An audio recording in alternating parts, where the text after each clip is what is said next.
Hello everyone, I am the storyteller and I am here to help you today. I know you use this video to fall asleep, so before that, like the video and subscribe to the channel. Also, where are you from and what time are you watching? Now get comfortable and relax. The first giggle made me freeze at my desk. It was 11:47 p.m. on a Tuesday, and I hadn't moved from my chair in 3 hours, grinding through end-of-quarter reports. The sound drifted through the empty office space, high-pitched and quick, like someone trying to stifle their laughter. My fingers stopped typing mid-sentence. I work on the 14th floor of the Riverside Corporate Center, and I'm the only one with access to this floor after 7 p.m. The cleaning crew comes through at 6 and security does their rounds at 8. After that, it's just me and the occasional hum of the HVAC system. I like it that way. The solitude helps me focus, especially during crunch periods like this one. Another laugh, louder this time. Female. Definitely coming from the direction of the main conference room. My shoulders tensed up, and I felt my heart rate kick up a notch. I pushed my chair back slowly, trying to minimize the squeaking of the wheels on the carpet. The conference room door was closed, just as it had been all day.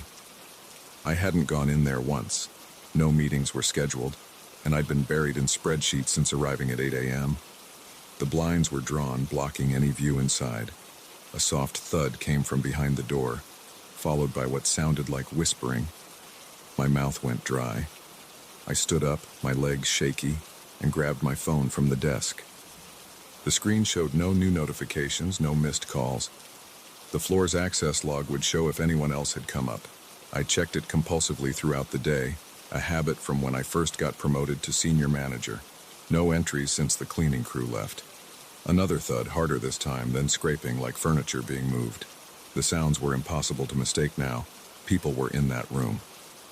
But I had the only key card that worked on this floor after hours, and I'd been sitting 20 feet from that door for the past 15 hours. I walked toward the conference room, my shoes making soft sounds on the carpet. The motion-activated lights in the hallway blinked on, harsh fluorescent making me squint. More whispers leaked through the door, too muffled to make out words. I pressed my ear against the cool metal surface. Just a little longer. A woman's voice. Unfamiliar. Shh. A man, followed by another giggle. My hand shook as I reached for the door handle. I knew it would be locked. I'd checked it myself when the cleaning crew left, like I did every night. The handle turned with a click. It wasn't locked. I yanked my hand back like I'd been burned.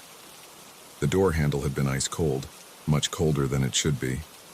My breath came in quick bursts now, and sweat beaded on my forehead despite the office's aggressive air conditioning. More movement inside. The scraping sound again, followed by a rhythmic tapping. My security training kicked in. I should call building security, let them handle this. My phone was still in my hand, screen dark. I tried to unlock it, but my sweaty fingers kept slipping on the screen. The giggling stopped abruptly. Complete silence fell, broken only by my rapid breathing. Then, 3 sharp knocks on the door, right in front of my face. I stumbled backward, nearly falling. My phone clattered to the floor. The knocking came again, more insistent.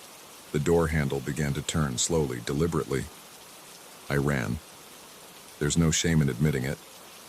I sprinted back to my desk, grabbed my laptop bag, and made for the emergency stairs. Behind me, I heard the conference room door open.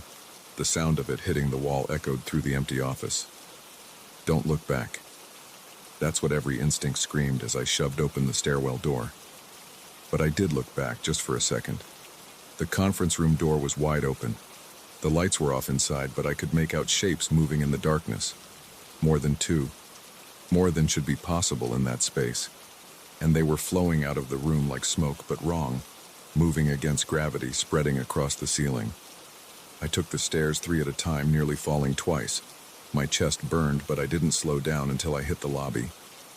The night security guard looked up from his crossword puzzle, startled by my explosive entrance. "Everything okay, Mr. Matthews?" I couldn't speak, just pointed up. He called for backup, and within minutes, 3 guards were heading up to the 14th floor.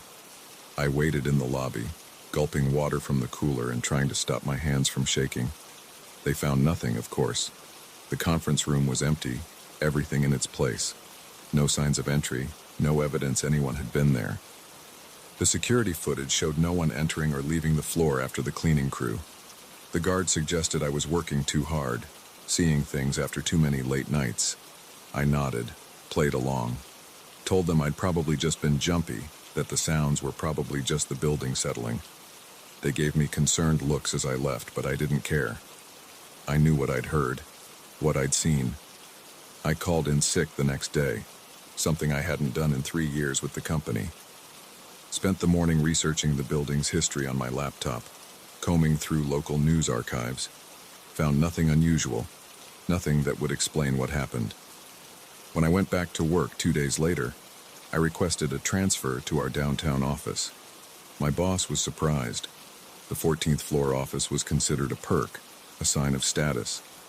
I told him I needed a change of scenery. He approved the transfer, but I could tell he was disappointed. I still had to wrap up some projects before the move, which meant going back to the 14th floor. I only went during daylight hours, and I wasn't alone. I'd scheduled meetings throughout the day, made sure there were always other people around. The conference room door stayed closed. Sometimes walking past it, I'd hear something, a soft scratch, a whispered word. But I never opened that door again, never stayed past sunset. The reports could wait until morning. A month after the incident, I was settling into my new office downtown when an email caught my eye. Building management announcing renovations on the 14th floor of Riverside. They were gutting the entire floor, including the conference room. The next day, I got a call from my old boss. His voice was strange, tight. Asked if I'd heard about what they found when they started the demolition. I said no, trying to keep my voice steady. The strangest thing, he said. When they took down the conference room walls, they found an old door behind the drywall. Sealed up, looked like it hadn't been opened in decades. But here's the weird part. It was locked, and when they finally got it open, it didn't lead anywhere. Just opened into the exterior wall. I thanked him for letting me know and hung up before he could say more. Turned off my phone, closed my laptop. Sat in my new office watching the sunset through windows that faced away from Riverside Corporate Center. Sometimes, late at night when I can't sleep, I think about that door they found. About what it might have been sealed up to keep in, or keep out. About the things I heard in that conference room, the shapes I saw moving against gravity. But mostly, I think about the laughter. How human it sounded at first, until it wasn't. How it changed in those last moments before I ran, becoming something that shouldn't have been possible with human vocal cords. I don't work late anymore. When the sun starts to set, I pack up and leave, no matter how much work is left to do. My productivity numbers have dropped, but I don't care. Some things are more important than quarterly reports and performance reviews. Last week, I ran into one of the security guards from that night. He was working at a different building now, and he looked older, tired. He recognized me immediately. "Still pulling those late nights, Mr. Matthews?" I shook my head. He nodded slowly. "Smart man. You know, we never told you what we really found that night." My chest tightened. "What do you mean?" He glanced around, then lowered his voice. "The conference room was empty when we got there, yeah, but the table, all the chairs around it were warm. Like people had just been sitting in them, and on the whiteboard..." He trailed off, rubbing his face. "What was on the whiteboard?" I asked, not sure I wanted to know. "Fingerprints. Dozens of them, all over it. We dusted them, ran them through the system. No matches, but..." He swallowed hard. "They weren't right. The patterns, the whorls. Our tech said they didn't look human. Said he'd never seen anything like them." I thanked him and walked away quickly, trying not to run. That night, I dreamed of the conference room, of the door handle turning, of shapes moving in darkness, of laughter that started human and became something else. I woke up at 3 a.m. drenched in sweat, with a familiar sound echoing in my ears, the soft scrape of furniture being moved, followed by muffled giggling. But when I turned on the lights, my apartment was empty. The sounds were just in my memory, or at least, that's what I tell myself. I saw in the paper yesterday that they're tearing down Riverside Corporate Center. Something about structural issues, the foundation being unstable. They're starting with the upper floors and working their way down. I wonder if they'll find more sealed doors.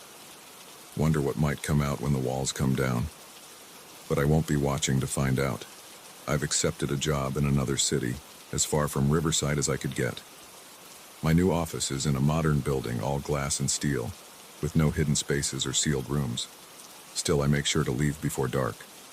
Some habits are worth keeping. And sometimes, when I'm alone in a quiet room, I catch myself listening. Listening for the sound of laughter, for the scrape of furniture, for knocks on doors that should be locked. But mostly, I try not to think about that night on the 14th floor.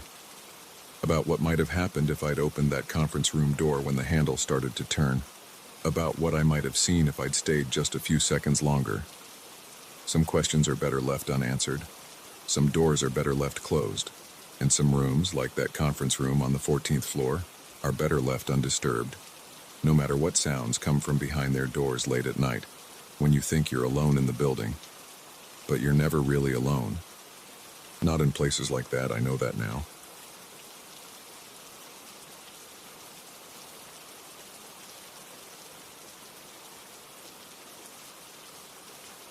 The first thud came at 2:47 a.m.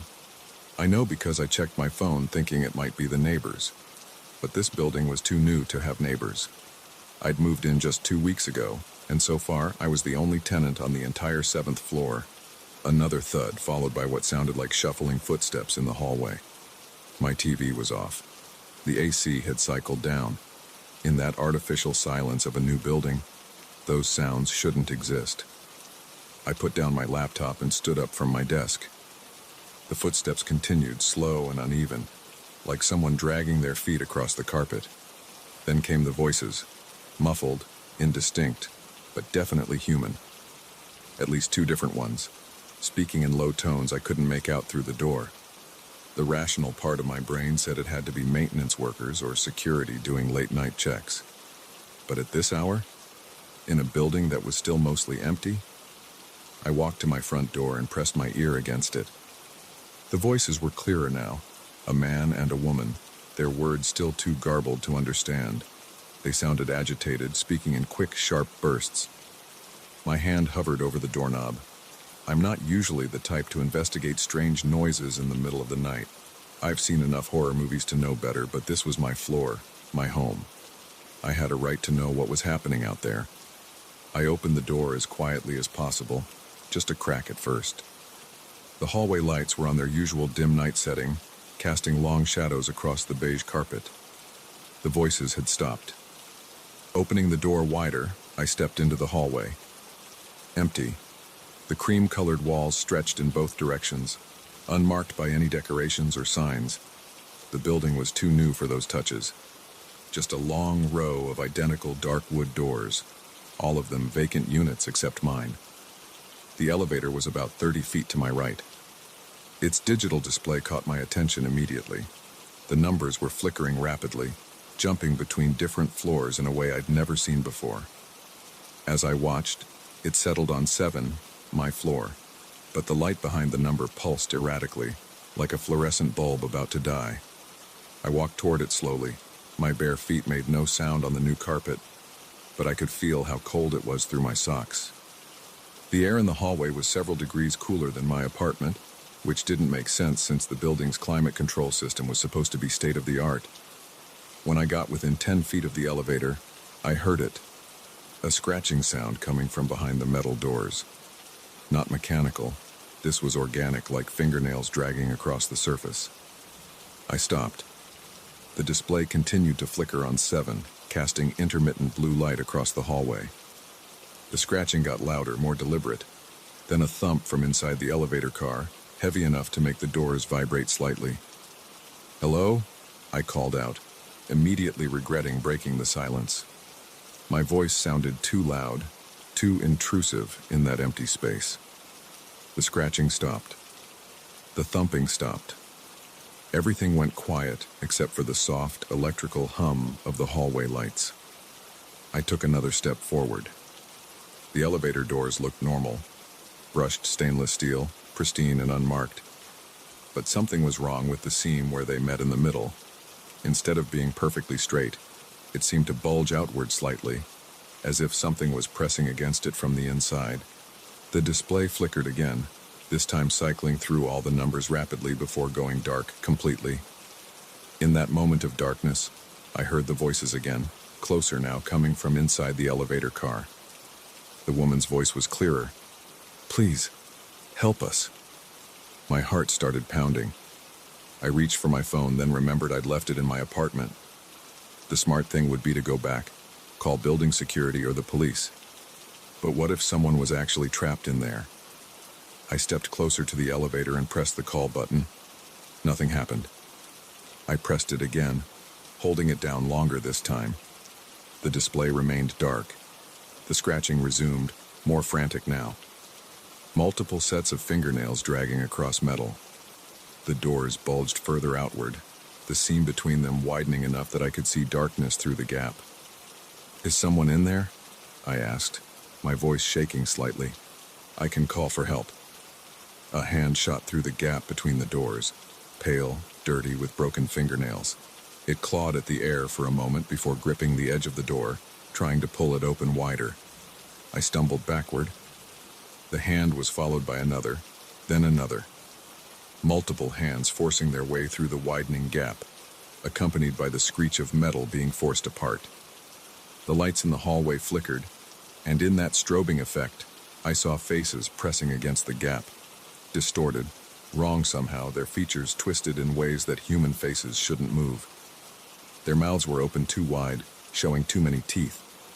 I turned and ran. Behind me, I heard the final screech of metal giving way, followed by the wet sound of bodies hitting the carpet. The voices started again, no longer muffled, no longer human. My hands were shaking so badly I could barely get my key into the lock.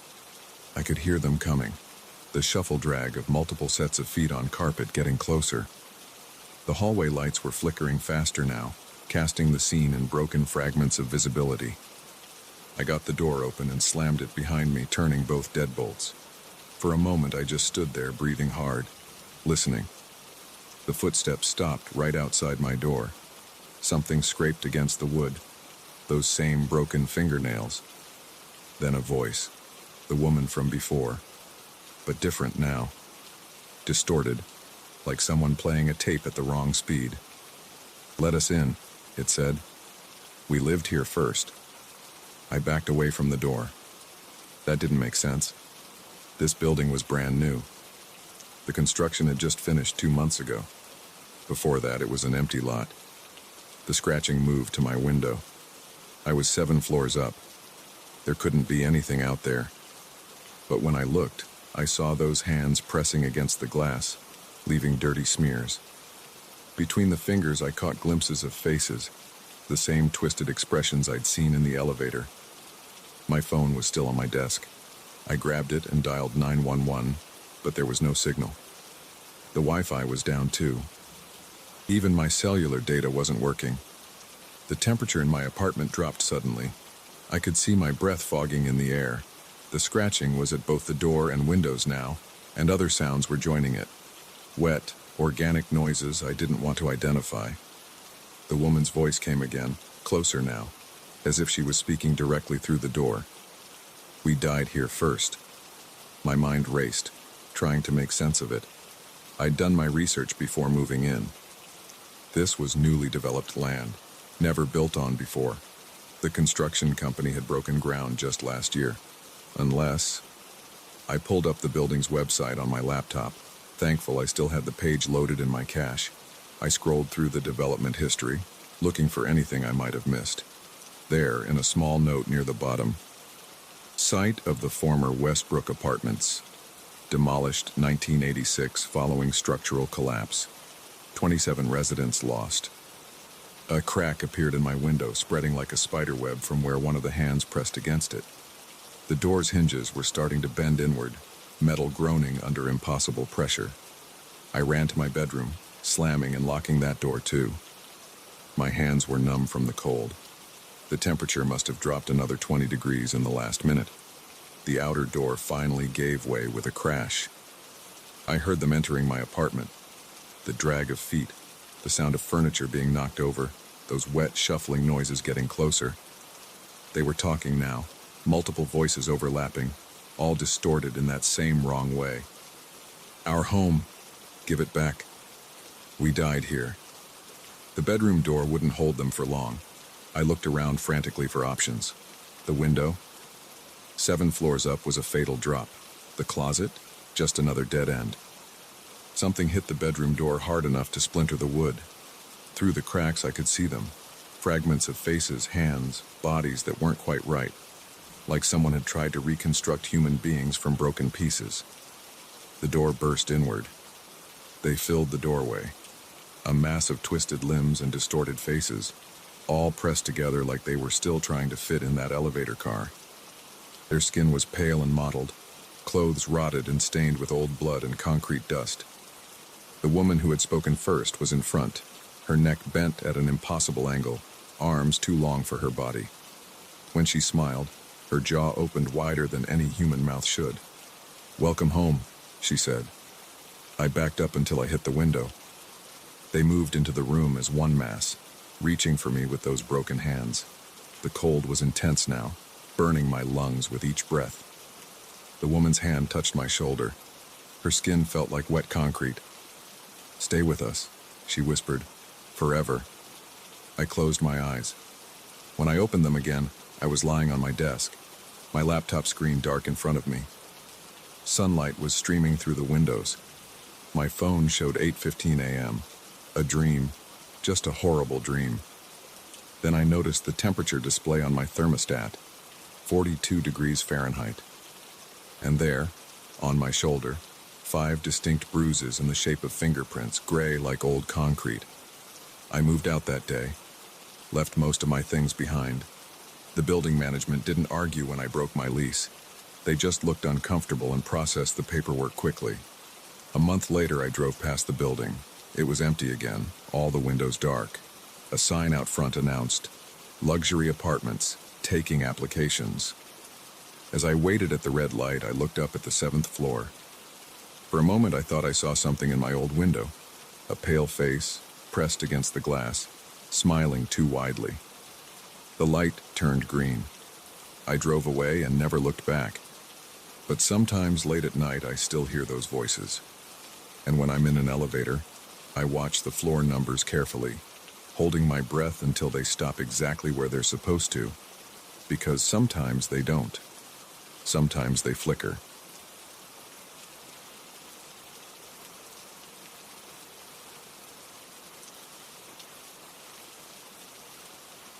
The first time I noticed something was wrong at 2847 Maple Street, I dismissed it. Just another boring foreclosure inspection, I told myself. But now, 3 weeks later, I'm questioning everything I know about reality, and I'm afraid to go back there tomorrow. I've been a real estate agent for 15 years. Foreclosure inspections are routine. Check the property condition, document any damage, make sure it's secure. Usually it's just sad, empty houses with bad memories. This one looked the same at first. A typical 1960s ranch-style home in a declining neighborhood. Tan brick exterior, overgrown yard, storm door with peeling paint. The bank had taken possession after the owners defaulted, and they needed monthly inspection reports. That first visit was completely normal. I used the lockbox key, did my usual walkthrough with my tablet, taking photos and notes. 3 bedrooms, 2 baths, dated kitchen with cheap laminate counters. Musty smell from being closed up. All the light switches were down in the off position, which was standard. I always check every switch to make sure the electricity is still on. The white vinyl blinds were all raised up, letting in what sun they could through grimy windows. Nothing unusual. I finished my inspection in about 45 minutes, submitted my report, and didn't think about the house again until my next scheduled visit 4 weeks later. That's when things got strange. Everything looked the same from the outside. I unlocked the front door, stepped in, and immediately noticed something different. A faint floral scent, like women's perfume. Not overwhelming, just a subtle sweetness in the air. I figured maybe the bank had shown it to a potential buyer. But when I checked the lockbox history later, there were no other entries. In the living room, I found the first real discrepancy. I distinctly remembered raising all the blinds during my initial inspection. It's part of my routine to let in natural light. But now 3 of the 4 windows had their blinds fully lowered. I made a note to mention it in my report, assuming someone had been in the house even though the locks were secure. Then I noticed the light switches. In the kitchen, the switch by the door was flipped up instead of down. I was absolutely certain I'd left all switches in the off position. It's a habit ingrained from years of inspections. A safety issue, making sure everything's off when the house is vacant. I started checking all the switches systematically. 4 more were in the up position: dining room, hall, master bedroom, and garage. My pulse quickened as I documented each one. The house was supposed to be empty. The locks hadn't been touched. But someone, or something, had been flipping switches. I finished my inspection as quickly as I could while still being thorough. Just before leaving, I deliberately turned every switch down and raised all the blinds. I took photos to document the positions. I wanted proof for my next visit. That was 2 weeks ago. I had to do an extra inspection because the bank was considering an offer. When I arrived, my stomach dropped. All the blinds I had raised were lowered again. 6 light switches were up. And that perfume smell was stronger. Definitely floral, like jasmine or gardenia. I forced myself to go through the whole house. In the master bathroom, I found something that made my skin crawl. A wet spot on the counter by the sink about the size of a quarter. The water was fresh. I touched it with my finger to be sure. While I was examining it, I heard a sound from somewhere in the house. Like footsteps on carpet, very soft, barely audible. I spun around, heart pounding. "Hello? Anyone here?" My voice sounded thin and shaky. No response, just the hollow echo of an empty house. I practically ran through the rest of my inspection. Every creak of the floor made me jump. The air felt thick and heavy, like someone was watching me. When I finally got out to my car, I sat there for several minutes, hands trembling on the steering wheel. I requested to be taken off the account, told my supervisor I had too many properties already. She said no, we're short-staffed, and this is an important client. I have to go back tomorrow for the monthly inspection. This time I'm bringing backup. Mike, another agent from my office. He thinks I'm being ridiculous, that there must be a logical explanation. Maybe he's right, but I know what I've seen and heard. And I can't shake the feeling that whatever is in that house is getting bolder. I'm sitting in my home office now, looking at the inspection photos on my laptop. The pictures show everything exactly as I described. Blinds up, switches down. Tomorrow we'll see what's changed. Part of me hopes Mike witnesses something too, so I know I'm not crazy. But a bigger part hopes everything is completely normal. My phone just buzzed. A text from Mike confirming tomorrow's inspection at 10 a.m. As I read it, I caught a whiff of something in the air. Something floral, like jasmine. I turned around slowly, expecting... I don't know what. Nothing was there. Just my imagination. Has to be. I close my laptop and try to focus on other work, but my mind keeps drifting back to 2847 Maple Street, to those light switches that keep flipping up when no one's there, to that fresh water on the bathroom counter, to those soft footsteps I heard, or thought I heard. Tomorrow I'll know more. Tomorrow I'll have backup. Tomorrow we'll document everything thoroughly. But right now, in the growing darkness of my office, I'm struggling to find a rational explanation for what's happening in that empty house. The next morning dawns gray and cold. Mike meets me in the office parking lot, travel mug of coffee in hand, looking annoyingly cheerful. "Ready to go ghost hunting?" he jokes, sliding into the passenger seat of my car. "Just help me do a thorough inspection," I say. "And pay attention to anything unusual." The drive takes 20 minutes. I fill Mike in on the details. The perfume smell, the switches, the wet counter, the footsteps. He nods politely, but I can tell he's skeptical. That's fine. I was skeptical too, at first. We park in front of 2847 Maple Street. The house looks exactly the same as always. Boring, ordinary, empty. Dead leaves scatter across the unmowed lawn. The storm door creaks in the wind. Spooky, Mike says with a grin. I ignore him and get the lockbox key. Inside, the first thing I notice is the smell. Stronger than ever, unmistakably floral. Mike notices it too, his smile fading slightly. Perfume, he says. Weird in an empty house. Told you. I start checking the blinds while Mike photographs the rooms. Every single blind is down, even though I distinctly remember raising them 2 weeks ago. The light switches are next. I count them as I go. 1, 2, 3. 12 switches in the up position, more than ever before. Mike, I call out. Come look at this. I show him how many switches are flipped. I turned all these off last time. Took photos to prove it. He frowns. Could be an electrical issue. Old wiring, faulty switches. All turning themselves on at the same time, in different parts of the house. He shrugs, but I can tell he's unsettled. We move through the house methodically, documenting everything. In the master bathroom, the counter is dry this time, but there's something new. A fine layer of dust on everything except a circular, clean spot by the sink, exactly where I saw the water last time. Someone's been here, Mike says quietly. Check the lockbox log, I tell him. He pulls out his phone, checks the digital record. No entry since your last inspection. So how? A loud click interrupts me. We both freeze. What was that? Mike whispers. Sounded like... I swallow hard. Like a light switch. We move cautiously to the hallway. The switch by the bedroom door is now in the up position. I know. It was down when we checked it 5 minutes ago. Mike's face has gone pale. Okay, that's not normal. Another click from the kitchen. We practically run in there. The switch by the door is up. While we stare at it, it clicks down again. By itself. No one touching it. Jesus, Mike breathes. The perfume smell is overwhelming now. The air feels charged, heavy with something invisible but present. The hair on my arm stands up. That's when we hear the footsteps, soft but clear, moving across the living room carpet behind us. We spin around. Nothing there. The footsteps continue to the front door, then stop. We need to go, I say.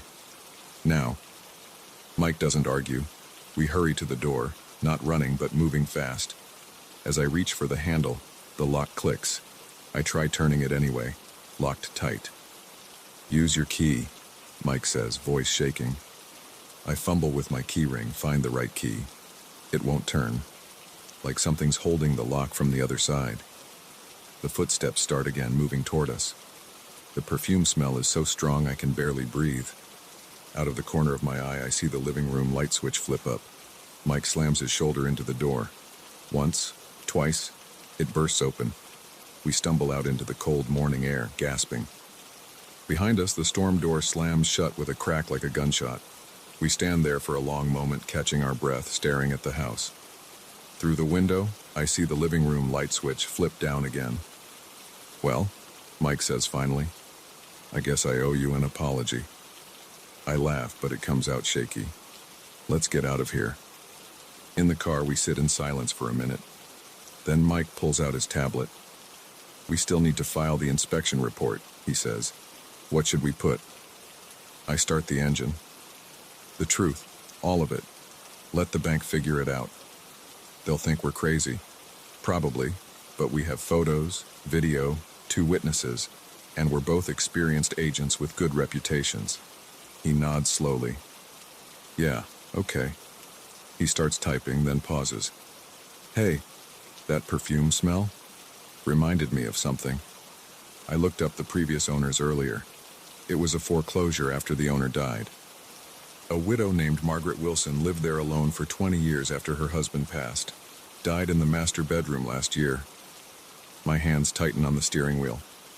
Let me guess. She wore floral perfume? According to the estate sale listing, they sold several bottles of vintage jasmine perfume. I pull away from the curb, resisting the urge to drive faster than necessary. In the rearview mirror, 2847 Maple Street grows smaller.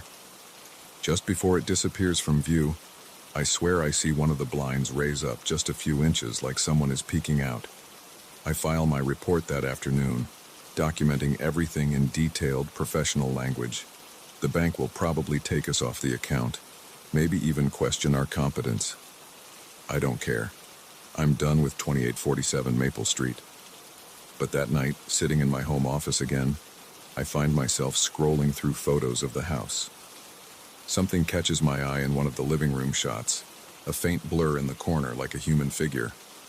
I zoom in, trying to make it clearer. Suddenly, my desk lamp flicks off. A familiar floral scent drifts through the air. I close my laptop, grab my keys, and leave. I'll work from the office tomorrow. Some cases I'm learning are better left to someone else. Let the bank send another agent. I'm sure Margaret will find creative ways to make them feel welcome. As I drive away, I check my rearview mirror out of habit. For a moment, I think I see something in the back seat, a blur, a shadow, a hint of movement. But when I look again, it's gone. Just my imagination. Has to be. Right?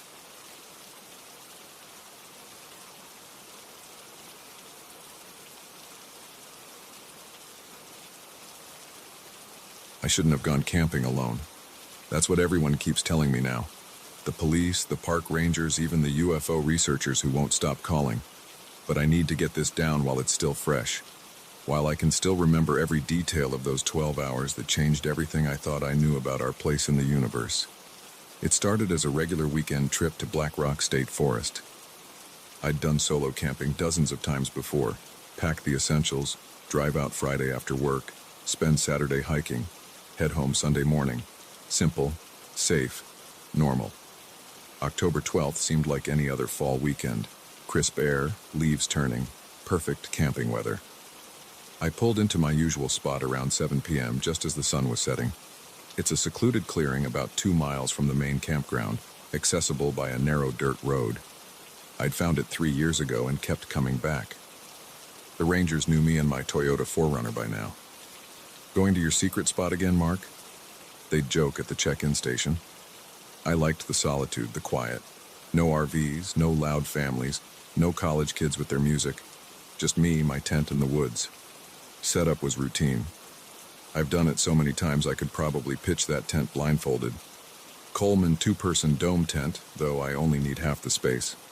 Ground tarp down first, stakes in solid, rain fly secured just in case. I had the whole camp ready in 20 minutes.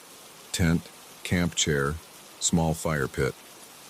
The temperature was dropping fast as night fell, so I got a fire going right away. Nothing big, just enough to cook dinner and keep warm. I heated up some chili I'd brought from home, ate it straight from the pot with a plastic spoon while I watched the stars come out. The sky was incredibly clear that night. No moon, no clouds, just an endless field of stars scattered across the darkness. I could see the Milky Way stretching overhead, something you never get in the city. The first strange thing I noticed was around 10 p.m. I was about to bank the fire and turn in when I saw what looked like a satellite moving across the sky. Except it wasn't moving in a straight line like satellites do. This light zigzagged, making sharp turns that should have been impossible for anything in orbit. I figured it must be a drone, though I'd never seen one flying that high or that fast. Then the light stopped dead in the middle of the sky. Just froze there, perfectly still, glowing with a steady white-blue color. I grabbed my phone to record it, but the battery was already at 15% despite being fully charged when I arrived. I only managed a few seconds of shaky footage before the phone died completely. The light hung there for maybe 30 seconds, then suddenly split into 3 identical points arranged in a triangle. They rotated slowly like they were scanning the ground below. I felt the hair on my arms stand up. The air had changed. There was a low humming sound just at the edge of hearing, more like pressure than noise. Static electricity made my skin tingle. I'm not proud to admit it, but I dove into my tent, zipped it up tight, and lay there in my sleeping bag, heart pounding. The humming got louder, and a bright blue-white light flooded through the tent walls. It was so bright I could see every detail inside the tent like it was noon on a summer day. The light pulsed rhythmically, and I could feel vibrations coming up through the ground. I don't know how long I lay there, barely breathing, while that light swept back and forth across my campsite. Could have been minutes, could have been hours. Time felt wrong somehow, stretched out and compressed at the same time. Eventually, the humming faded and the light dimmed. When I finally worked up the courage to unzip the tent and peek out, the sky was dark and normal again. I didn't sleep. How could I? I sat up all night in that tent, jumping at every sound, every snapping twig or rustling leaf. My phone was dead. My flashlight batteries were dead too, though they'd been brand new. Even my watch had stopped at 10:07 p.m. The only light came from the dying embers of my fire, which I was too scared to leave the tent to rebuild. Dawn seemed to take forever to arrive. When the sky finally started to lighten, I burst out of that tent like a sprinter at the starting gun. The first thing I noticed was the silence. Complete, absolute silence. No birds, no insects, no wind in the trees, just dead silence. Then I saw the circles. 3 perfect circles burned into the ground about 50 feet from my tent, each one exactly 30 feet in diameter. The grass inside the circles wasn't just burned, it was gone, replaced by glass smooth black material that looked like obsidian but felt warm to the touch. The circles overlapped slightly, forming a pattern like a Venn diagram. In the center, where all 3 circles intersected, there was a small raised pyramid of the same black material, about 6 inches high. My hands were shaking as I took pictures with my phone, which had mysteriously started working again but showed the wrong date, October 14th instead of 13th. That's when I noticed the other changes. The temperature had dropped at least 20 degrees overnight. There was frost on my tent even though the weather forecast had predicted lows in the mid-50s. And most worrying of all, my car wouldn't start. The 4Runner's battery was completely dead. Not just weak, dead. When I hooked up my portable jump starter, nothing happened. The electrical system was fried. No lights, no radio, not even a click from the starter. I popped the hood and found scorch marks on the engine block, radiating out from all the electrical connections like lightning burns. I tried calling for help, but my phone showed no signal despite usually having decent coverage at that spot. The GPS app wouldn't load. Even the compass app just spun in circles, unable to find north. I was effectively cut off. That's when I heard it, a low, pulsing hum coming from the direction of the circles. The black material was vibrating, sending ripples across its surface like water. The small pyramid in the center began to glow with a faint blue light, the same color I'd seen in the sky the night before. I grabbed my backpack and stuffed it with water, food, and warm clothes. Whatever was happening, I wasn't sticking around to find out more. I knew there was a ranger station about 5 miles away if I followed the main trail. I could make that in a couple of hours, even loaded down with gear. I didn't even bother breaking down the tent, just grabbed the essentials and started walking, fast. The humming followed me for the first mile, growing fainter with distance but never completely fading. My watch had started working again but was running backward, the hands spinning counterclockwise at high speed. The forest felt wrong as I walked. The trees seemed taller somehow, their shadows too dark and sharp even in the morning light. I kept seeing movement at the corners of my vision, but whenever I turned to look, there was nothing there. The air felt thick, like walking through invisible syrup. And it was cold, much colder than it should have been for October in this part of the country. I made it about 3 miles before I had to stop and rest. My legs felt like lead, and I was breathing way too hard for the relatively easy terrain. That's when I noticed the first mark on my arm, a perfect circle about the size of a quarter, raised and red like a brand but ice cold to the touch. As I watched, 2 more identical marks appeared next to it, forming the same triangle pattern I'd seen in the sky. I ran, dropped my pack and ran like hell through those woods, branches whipping my face, roots trying to trip me with every step. The marks on my arm were spreading, multiplying in geometric patterns down to my wrist and up past my elbow. Each new circle brought a wave of cold that seemed to sink right into my bones. I don't remember much about the last mile to the ranger station. My vision was blurry, my thoughts scattered. I remember the ground seeming to ripple under my feet like waves on water. Remember the trees bending away from me as I passed, their branches twisting into impossible shapes. Remember the sky turning that same bright blue-white color I'd seen the night before, though my phone's camera showed normal blue when I tried to photograph it. I burst into the ranger station at 9:43 a.m., according to their wall clock. The rangers said I was screaming about lights and circles, though I don't remember that part.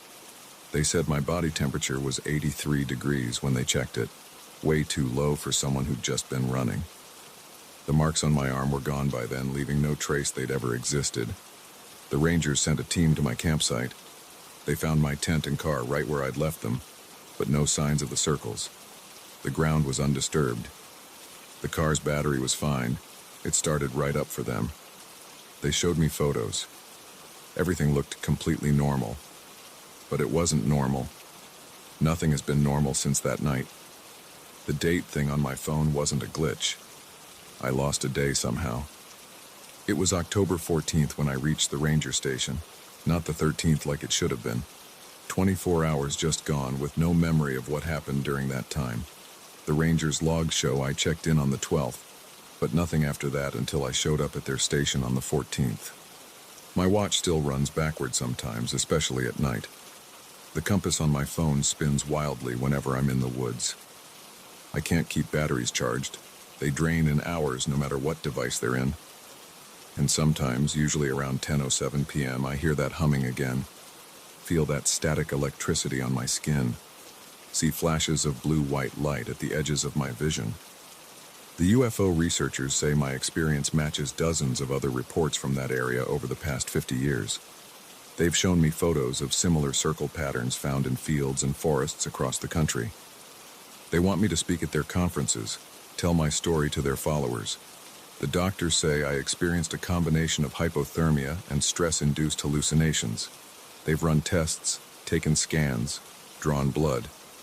Everything comes back normal except my body temperature, which still runs about 5 degrees below average. They've prescribed anti-anxiety medications and recommended therapy. The police filed a report but didn't investigate further. No crime was committed. No property was damaged. No one was hurt. Just another weird story from the woods. But I know what I saw, what I felt. What happened to me out there was real, whatever it was. The marks on my arm may be gone, but I can still feel them sometimes. 3 cold circles forming a perfect triangle, pulsing in time with that distant humming that never completely goes away. I haven't been camping since that night. Haven't even been able to stay outdoors after dark. The stars don't look the same to me anymore. When I look up at that vast field of lights, I can't shake the feeling that something up there is looking back. Watching. Waiting. My tent and sleeping bag are still in the garage, gathering dust. Sometimes I think about burning them, erasing every reminder of that night. But I keep them as evidence, proof that I'm not crazy, that it really happened. The rangers say that clearing is still there, still accessible by that narrow dirt road. Still empty and quiet, waiting for the next camper looking for solitude. I wonder if they'll see the lights too, if they'll find the circles, if they'll lose a day like I did. I wonder if they'll believe what they see, or if they'll convince themselves it was all in their head, like everyone wants me to do, like I've tried and failed to do every day since it happened. Because the hardest part isn't the memories or the lingering effects or even the fear. The hardest part is knowing that something impossible happened to me out there in those woods, something that changed me in ways I still don't understand, and I'll never know exactly what it was or why it chose me. All I know for sure is that I'm not the same person who pitched that tent on October 12th. That person believed he understood how the world worked, believed in rational explanations and natural laws, believed he was alone in that clearing. Now I know better. Now I know we're never really alone out there. And sometimes when the stars are bright and that humming starts up again, I catch myself watching the sky. Not with fear anymore, but with anticipation. Waiting to see those lights again. Waiting for answers to questions I'm not even sure how to ask. But mostly waiting to find out what those 12 missing hours cost me. What part of myself I left behind in those 3 perfect circles. And what, if anything took its place.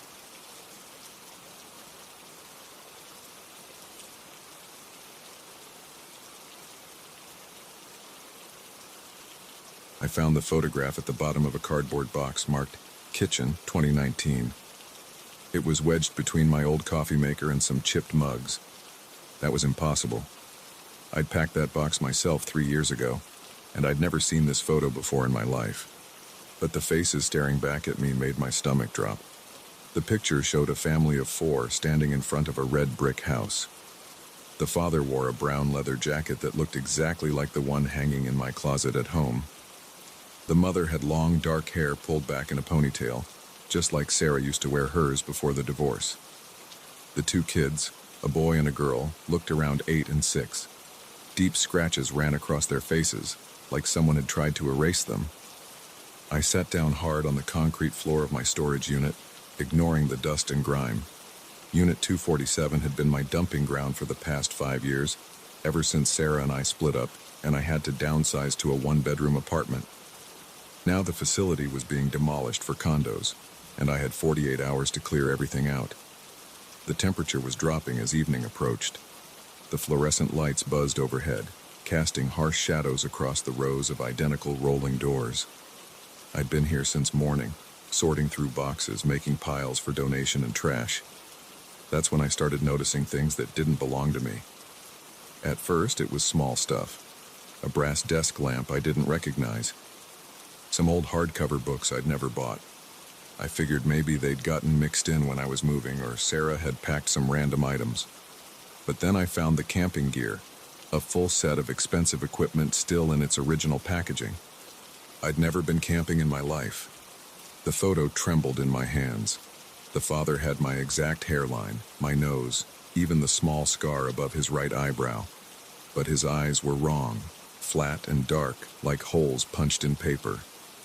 The mother could have been Sarah's twin, except for the unnatural angle of her neck and the way her smile stretched too wide across her face. My phone buzzed, making me jump. A text from Mike, my brother. "You need help clearing out the unit? Can come by after work." I started to type yes, then deleted it. Something told me I needed to figure this out alone. I texted back, "All good, almost done. Thanks though." Standing up, I did a slow turn around the tank's 15 space. I thought I knew every item in here. Memories and junk from 15 years of adult life. Now I really looked at the stacks of boxes and furniture. A green armchair I'd never owned sat in the corner. The brass numbers on the antique clock on the wall were backwards. And the mirror. When had I gotten a full-length mirror with that ornate silver frame? I walked over to it, feet crunching on scattered packing peanuts. My reflection looked normal enough. 42 years old, graying at the temples, wearing my old Yankees t-shirt and jeans dusty from moving boxes. I reached out to touch the cool glass surface. The reflection didn't move. I yanked my hand back. In the mirror, my image remained perfectly still, arm outstretched, fingertips pressed against the other side of the glass. As I watched, it smiled, a wrong, twisted smile that split its face like a crack. I stumbled backwards, knocking over a stack of boxes. Papers and old clothes spilled across the floor. Among them was another photograph, this one showing the same family standing in front of my storage unit. Unit 247. They were all smiling, those horrible smiles. The date stamp in the corner read 06/15/2024, 6 months from now. My hands were shaking so badly I could barely pick up my phone. I needed to call someone. The police? A psychiatrist? Sarah? What would I even say? The fluorescent light above me flickered and went out. In the dim glow from the remaining lights, I saw movement in the mirror. The reflection family was there now, standing behind mirror me, still smiling. The father raised his hand in a wave. I ran, slammed the rolling door down and fumbled with the padlock. Behind me, something scratched against the metal door. I dropped the keys twice before managing to lock it. The long hallway of storage units stretched out in both directions, identical doors disappearing into shadow. I couldn't remember which way led to the exit. My breath came in short gasps that echoed off the concrete walls. A door rattled somewhere in the darkness. Then another. And another. The sound of rolling metal grew louder, closer, like a wave of doors opening and closing. I picked a direction and ran. The emergency exit sign glowed red at the end of the hall.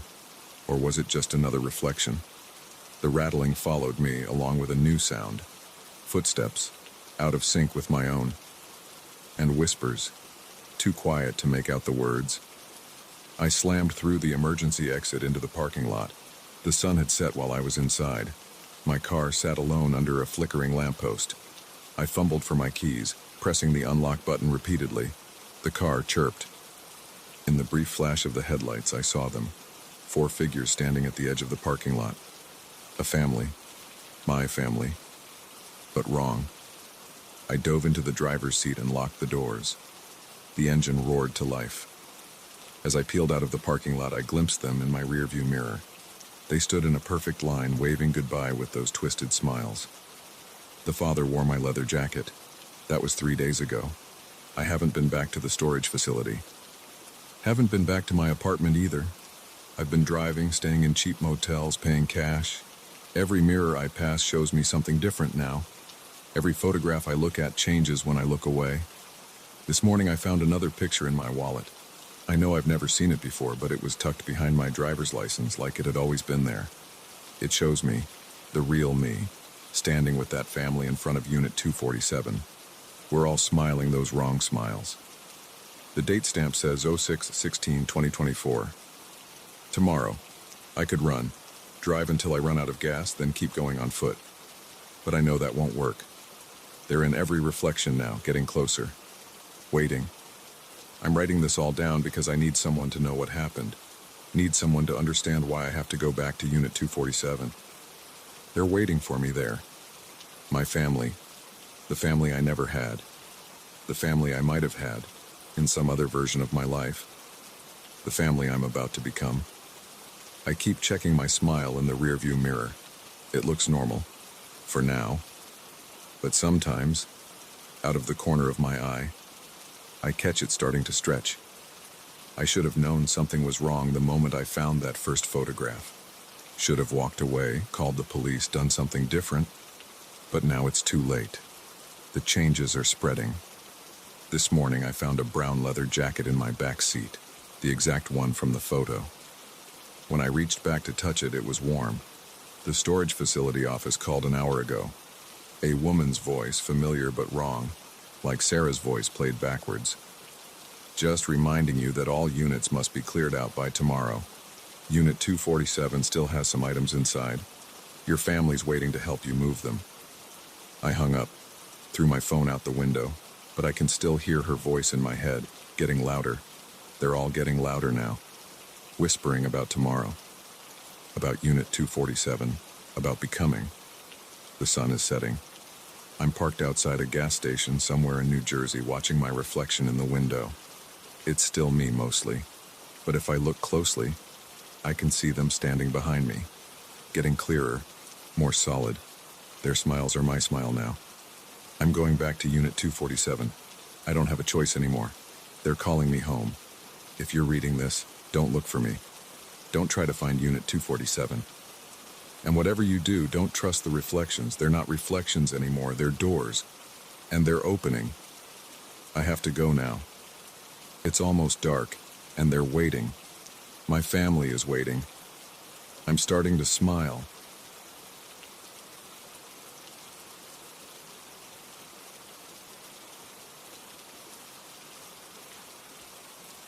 The VHS tape sat on my coffee table, its black plastic case collecting dust in the late afternoon light. No label, no writing. Just another random item from the dozens of boxes my mom had asked me to clear out of her basement. I hadn't owned a VCR in years, but I'd kept the old one from high school in a closet. Guess some part of me knew this day would come. I pulled the VCR from the back of my hall closet, brushed off the dust and connected it to my TV with the red, white, and yellow cables I'd found tangled in the same box. The machine made a grinding sound when I plugged it in. The digital display flickered to life. 12th hour, 12th hour, 12th hour. My hands were sweating as I pushed the tape in. The mechanism grabbed it with a mechanical whir. Static filled the screen, then that deep blue background that screamed, "Home Video." The timestamp in the corner read 06:15 to 1989. I was 7 years old then. The image stabilized, showing our old backyard in New Jersey. The red swing set my dad built, the above-ground pool with its faded blue liner. But something was wrong. There I was, running across the yard in my Ninja Turtles t-shirt, but behind me, a dark shape moved. Not my shadow. The sun was directly overhead in the video. This was something else. A black mass that followed my movements, staying about 3 feet behind me at all times. I leaned closer to the TV, my throat tight. I didn't remember this day. Not the swing set, not playing in the yard, and I definitely didn't remember that shape. The video jumped, typical of old home recordings, and now showed me sitting at our kitchen table. Birthday cake, 8 candles. This must have been the next year, 1990. My mom was there, younger, her hair still dark brown. Dad filming, obviously. My little sister Tracy in her high chair, face already smeared with frosting. And there it was again. The shadow, standing behind my chair. Taller than before, but still roughly matching my proportions. The edges of it were fuzzy, undefined. As I watched, it seemed to pulse slightly, like heat waves rising from hot pavement. My chest felt tight. I hit pause, got up, and walked to the kitchen. My hands shook as I poured a glass of water. I drained it in 3 gulps, then gripped the edge of the counter until my knuckles went white. I didn't remember that birthday party either. Back in the living room, I hit play again. More birthdays, family picnics, Christmas mornings. Years of my childhood played out in grainy video quality, and in every single frame that shadow stayed with me. Growing as I grew, always just behind me, just over my shoulder. None of my family members seemed to notice it. They never glanced at it, never reacted when it moved. In one scene, my mom walked right through it while bringing out a plate of hamburgers at a backyard barbecue. I fast-forwarded through several minutes of static, and the next clear image made my stomach lurch. My 10th birthday party at Pizza Hut. I remembered this one. It was the first memory I could actually place. Red plastic booth, paper plates, those cheap cardboard party hats. My friends from elementary school singing off-key around the table, but the shadow was gone. Every video after that point showed me normally. No dark shape, no mysterious presence. Just regular home movies of a regular kid growing up in suburban New Jersey. I rewound to the Pizza Hut scene and watched it again, frame by frame. The moment when I blew out the candles. There was something. A flicker of darkness at the edge of the frame. Then nothing. My phone buzzed, making me jump. A text from my mom. "Find anything interesting in those boxes?" I stared at the message for a long time. My thumbs hovered over the keyboard. Finally, I typed, "Mom, who usually did the filming when we were kids?" The 3 dots appeared immediately. "Your father, mostly. You know how he was with that camera. Why?" I hesitated again. Did we have a birthday party for me at Pizza Hut when I turned 10? This time the pause was longer. "Yes, but you got sick, remember? High fever that morning. Almost had to cancel. You were so stubborn about still having the party. Kept saying you weren't going to let it win. We thought you were just delirious from the fever." My hands went cold. I did remember the fever. 3 days in bed, oscillating between burning up and freezing. Dreams of something dark and close, hovering over me, seeping into my skin. I texted back, "Find any old photo albums when you were cleaning?" Check the box marked Photos 8595. Should be in there somewhere. I dug through the pile of boxes until I found it. The cardboard was soft with age. The marker faded. Inside, dozens of photo albums with sticky plastic pages. I grabbed the one labeled 1989 and started flipping. The photos matched the videos. Every single shot of me before age 10 showed that shadow. Sometimes it was more defined, almost human-shaped. Sometimes it was just a dark blur, but it was always there, always following. My fingers trembled as I turned the pages. I called my mom. "Hey, sweetie, getting nostalgic going through all that stuff?" "Mom, I need you to be honest with me. Was I different before I got sick that time? Before the Pizza Hut birthday?" The silence on the other end stretched out. When she spoke again, her voice was careful. "What do you mean different? Did I do things you couldn't explain? Say things that didn't make sense? Did I ever talk about someone or something being with me?" Another long pause. "Why are you asking about this now?" "Please, Mom, I need to know." She sighed. "You were an unusual child, very intelligent, but you had what the doctors called an active imagination. You talked to yourself constantly, claimed you had a friend that no one else could see. We thought it was normal at first. Lots of kids have imaginary friends. But yours seemed different." My mouth was dry. "Different how?" "You said it was always with you, that it had been with you since you were born, that it was teaching you things." She paused again. "You used to tell us it was showing you places, other worlds. You'd describe these incredible scenes, these impossible things. We took you to child psychiatrists, but they all said the same thing, that you'd grow out of it. And you did after that fever. You stopped talking about your friend. Stopped talking to yourself. Became a normal little boy overnight." I looked at the TV screen, paused on that last frame at Pizza Hut, the dark flicker at the edge. "Do you remember what I called it? This friend? You never gave it a name.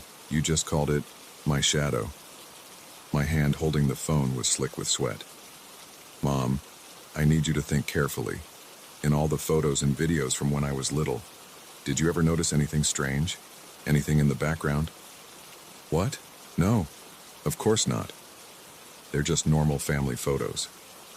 She paused. "Alex, you're scaring me. What's going on?" "Nothing," I said quickly. "Just remembering things. Hey, I should go. Need to finish sorting through these boxes." "Alex." I hung up, turned back to the TV, rewound the tape to the beginning.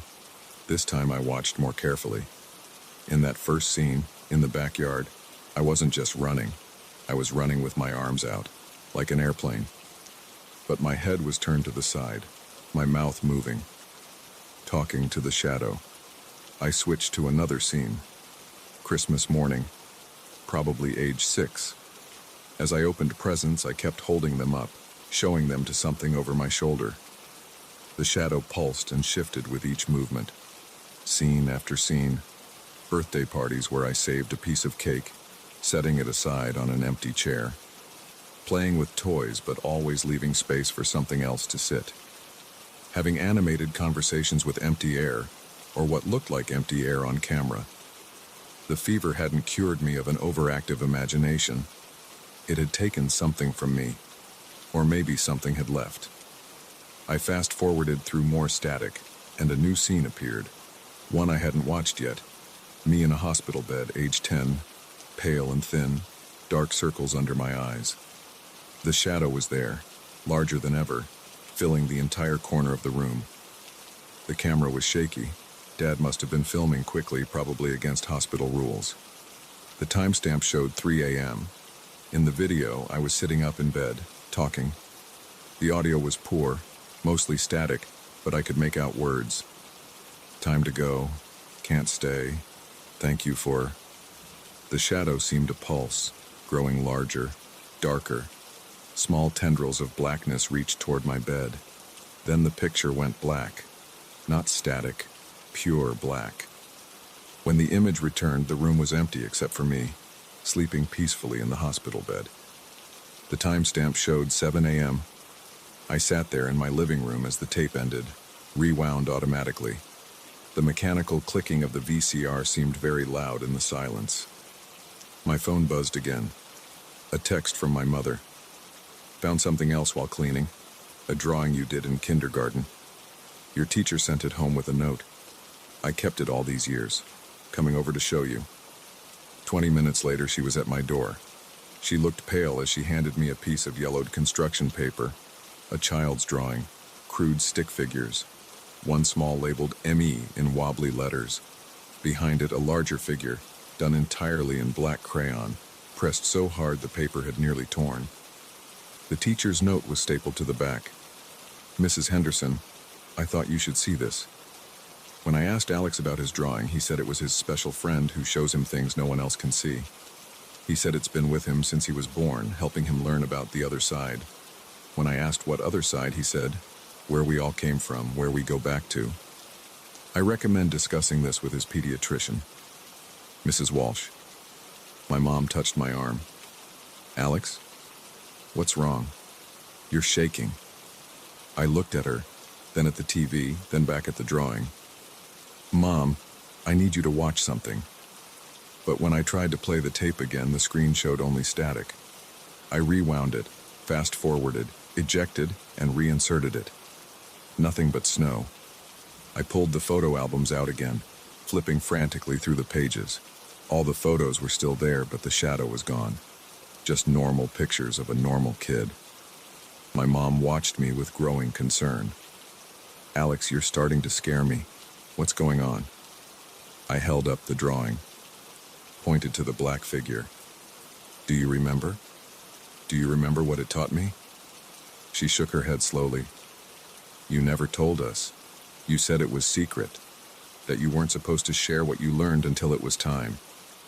And after I got sick, did I ever mention it again? No, it was like you forgot everything. When we tried to ask, you just looked confused. The doctor said it was normal, that high fevers can sometimes cause temporary memory loss. We were just happy to have you back to normal."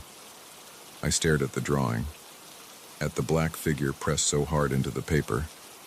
"But I didn't forget," I whispered. "It left. It finished teaching me whatever it needed to teach me, and it left."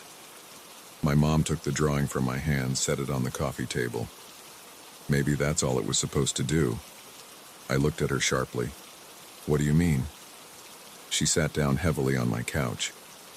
"The night your fever broke, I was there in the hospital room. You were talking in your sleep. You said, 'Thank you for showing me. I understand now.' Then your temperature dropped back to normal. When you woke up the next morning," she spread her hands, "you were different. Calmer, more focused, like something that had been pulling you in two directions had finally let go." I picked up the drawing again. The black figure seemed to pulse under my fingers like it had in the videos. Or maybe that was just my hands shaking. "Mom," I said slowly, "what if it wasn't an imaginary friend? What if something really was teaching me, showing me things? What kinds of things?" I pressed my fingers to my temples, tried to remember. I can't. But there was something, a feeling, like words on the tip of my tongue, like a door in my mind, locked but not sealed. Behind it, shadows moved. My mom stood up. "Maybe some things are better left in the past." But as she turned to leave, I caught a glimpse of something in my peripheral vision, a darkness at the edge of my sight. When I turned my head, it was gone. That night, I dreamed of shadows, of other worlds, of things I'd been shown but made to forget until I was ready. And in the morning, when I looked in the mirror, I thought I saw something shift behind my reflection. Just for a moment. Just a flicker of darkness. I should have been terrified, should have run screaming from my own home, but instead I felt recognition, like seeing an old friend after many years, like remembering something I'd always known but had temporarily misplaced. The shadow had taught me things when I was young, things about the other side, about where we come from, where we return to. And maybe, just maybe, it was time for me to remember. I picked up my phone to call my mom, to tell her everything that was coming back to me. But when I reached for it, my hand passed through a patch of darkness that hadn't been there before. The shadow was back, and this time, I was ready to learn.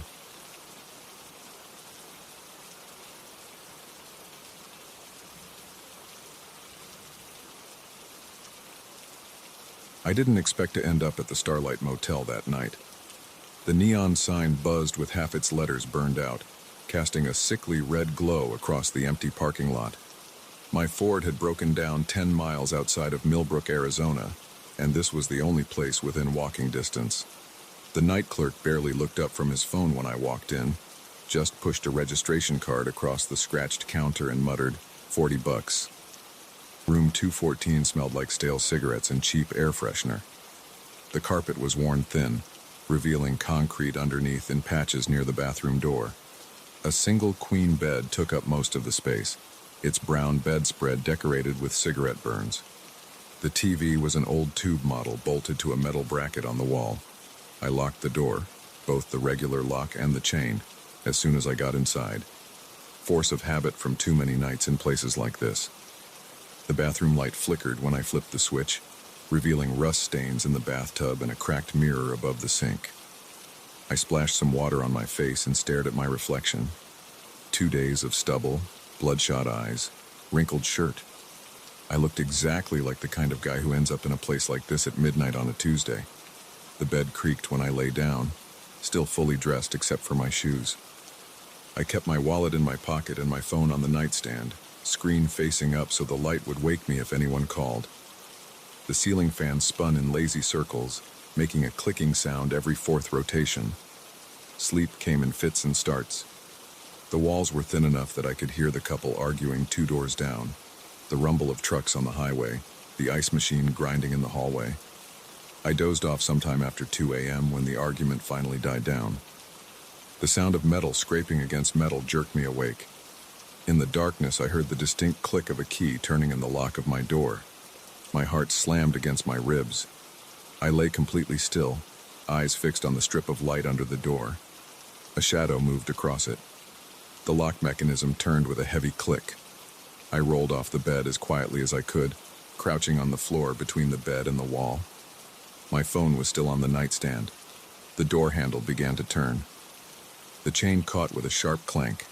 Through the 3-inch gap, I saw a slice of hallway light and something moving in the shadows. The door pushed against the chain again, harder this time. The metal links stretched tight. "Wrong room," I called out, my voice steadier than I felt. My hands were trembling. Sweat ran down my back. No response. Just another push against the chain. I lunged for my phone, fumbling to dial 911. The screen was black. Dead. I knew I'd charged it before lying down. I jabbed the power button repeatedly. Nothing. The pushing stopped. Footsteps moved away from the door, growing fainter down the hallway. I stayed frozen in place, listening to my own ragged breathing in the darkness. Minutes passed. Maybe an hour. I didn't move from my spot between the bed and wall. Every sound, the ice machine, doors closing, cars passing, made my muscles tense. When gray light finally started seeping through the threadbare curtains, I stood on shaky legs. My back ached from crouching for so long. I checked my phone again. Still dead. I approached the door slowly. The chain hung loose, swinging slightly. The deadbolt was unlocked. I know I locked it. I always lock it. It's the first thing I do in any motel room. But there it was, turned to the unlocked position. I pressed my ear against the door. The hallway was silent. Moving as quietly as possible, I turned the handle and opened the door a crack. The fluorescent lights buzzed overhead, illuminating the empty corridor. The worn carpet stretched in both directions, identical numbered doors on either side. I grabbed my shoes and wallet, not bothering with the rest of my stuff. The hall was clear. I walked quickly toward the lobby, looking straight ahead, fighting the urge to run. The morning clerk was different from the night guy, an older woman with gray hair and reading glasses hung on a chain around her neck. She barely glanced up from her crossword puzzle when I approached the desk. "Everything okay with your room, sir?" she asked in a bored tone. "Someone tried to get into my room last night," I said. "They had a key." She looked up then, frowning slightly. "That's not possible. We only make one key per room, and you had yours." "I'm telling you, someone tried to unlock my door at 3 a.m. The deadbolt was unlocked this morning." "Sir, all our keys are accounted for. Maybe you forgot to lock it?" "I didn't forget." My voice rose. I forced myself to take a deep breath. Look, can you just check if anyone else was issued a key to room 214? She sighed and turned to her computer, typing slowly with 2 fingers. No other keys issued, and the electronic log shows no entries after you checked in at 11:47 p.m. Electronic log. All our keys are electronic now. Every time one is used, it's recorded in the system. She turned the monitor toward me. A simple spreadsheet showed room numbers and timestamps. The last entry for 214 was indeed my check-in. That's impossible. I heard someone try to unlock my door. The deadbolt was turned. She shrugged. System doesn't lie, sir. Will you be checking out now? My hands were shaking again as I signed the receipt. I walked quickly to my car, scanning the nearly empty parking lot as I went. An old Buick, a pickup truck, and a minivan were the only other vehicles there. The Ford started on the first try. Of course it did. I pulled out of the lot without looking back at room 214. 20 minutes later, I stopped at a diner just outside of Millbrook. My phone came back to life as soon as I plugged it into the car charger. No missed calls, no texts, battery at 100%. I sat in a booth by the window, ordered coffee I didn't really want, and opened the browser on my phone. The Starlight Motel had exactly 2 reviews online, both from over a year ago. Clean enough, cheap, and okay for one night if you're desperate. Nothing about mysterious keys or unlocked doors. Nothing about electronics failing or deadbolts turning themselves. Just another rundown motel by the highway. The waitress brought my coffee. You okay, honey? You look like you've seen a ghost. I forced a smile. Long night, bad sleep. She nodded sympathetically and moved on to the next table. I stared into the black coffee, watching steam rise in the fluorescent light. The same kind of lights as the motel hallway. My hands were steady now, but a cold weight sat in my stomach. I knew what I'd heard. I knew I'd locked that door. And I knew the electronic log had to be wrong, because someone, or something, had tried to get into room 214 at 3 a.m. I paid for the untouched coffee and got back on the highway. The morning sun was bright, making me squint. In my rearview mirror, I could just make out the faded sign of the Starlight Motel, growing smaller as I drove west. 3 days later, I was back home in Nevada, trying to convince myself it had all been some kind of waking dream brought on by exhaustion. I almost had myself believing it until I got the call. It was the Millbrook Police Department.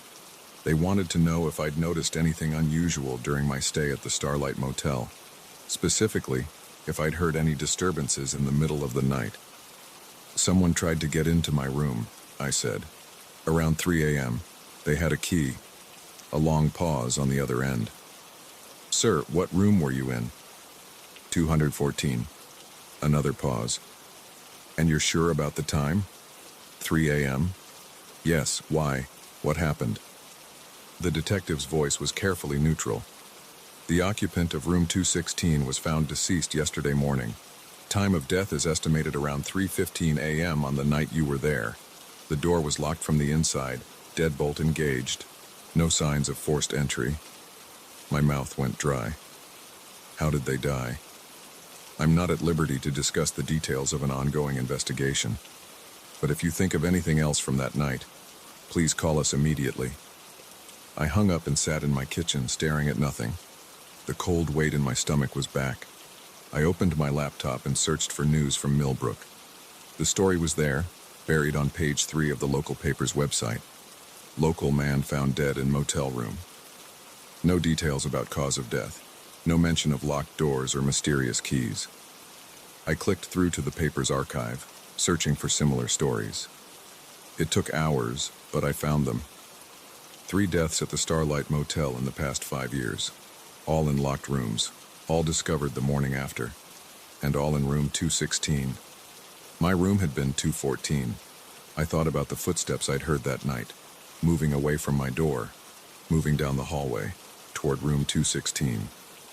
The cold weight spread from my stomach to my chest. I closed the laptop and walked to my liquor cabinet. My hands were shaking again as I poured 3 fingers of whiskey. The detective had said there were no signs of forced entry. The door had been locked from the inside, just like my deadbolt had been mysteriously unlocked.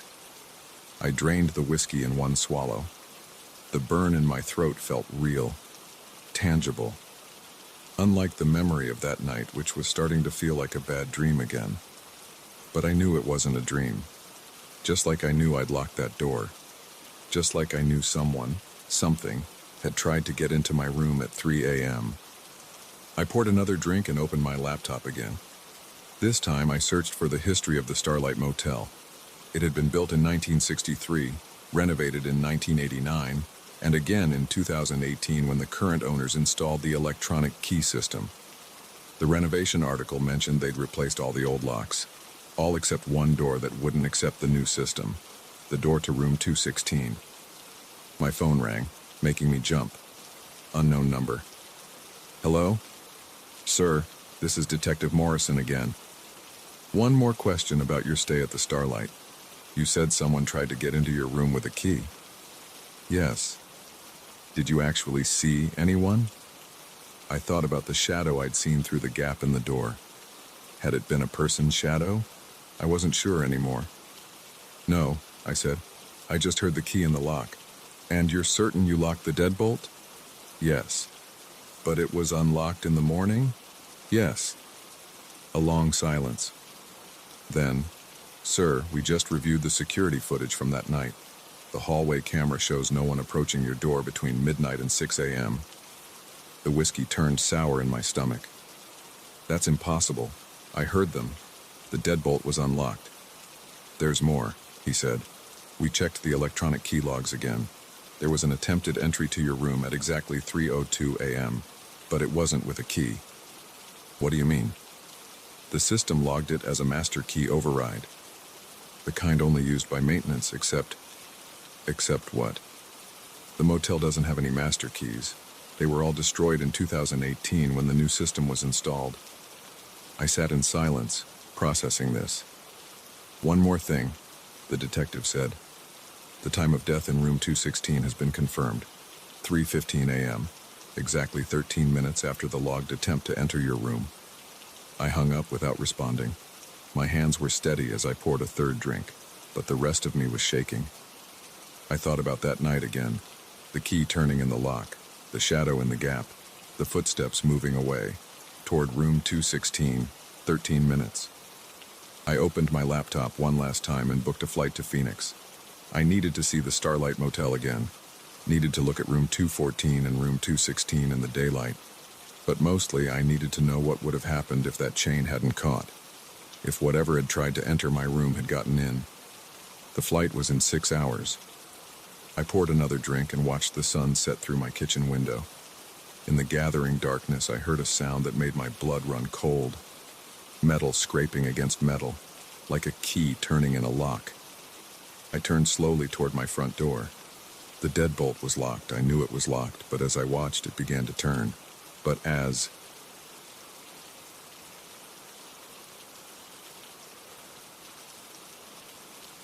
The first time I noticed it was on a Tuesday at 2:17 p.m. I remember the exact time because I checked my phone right after.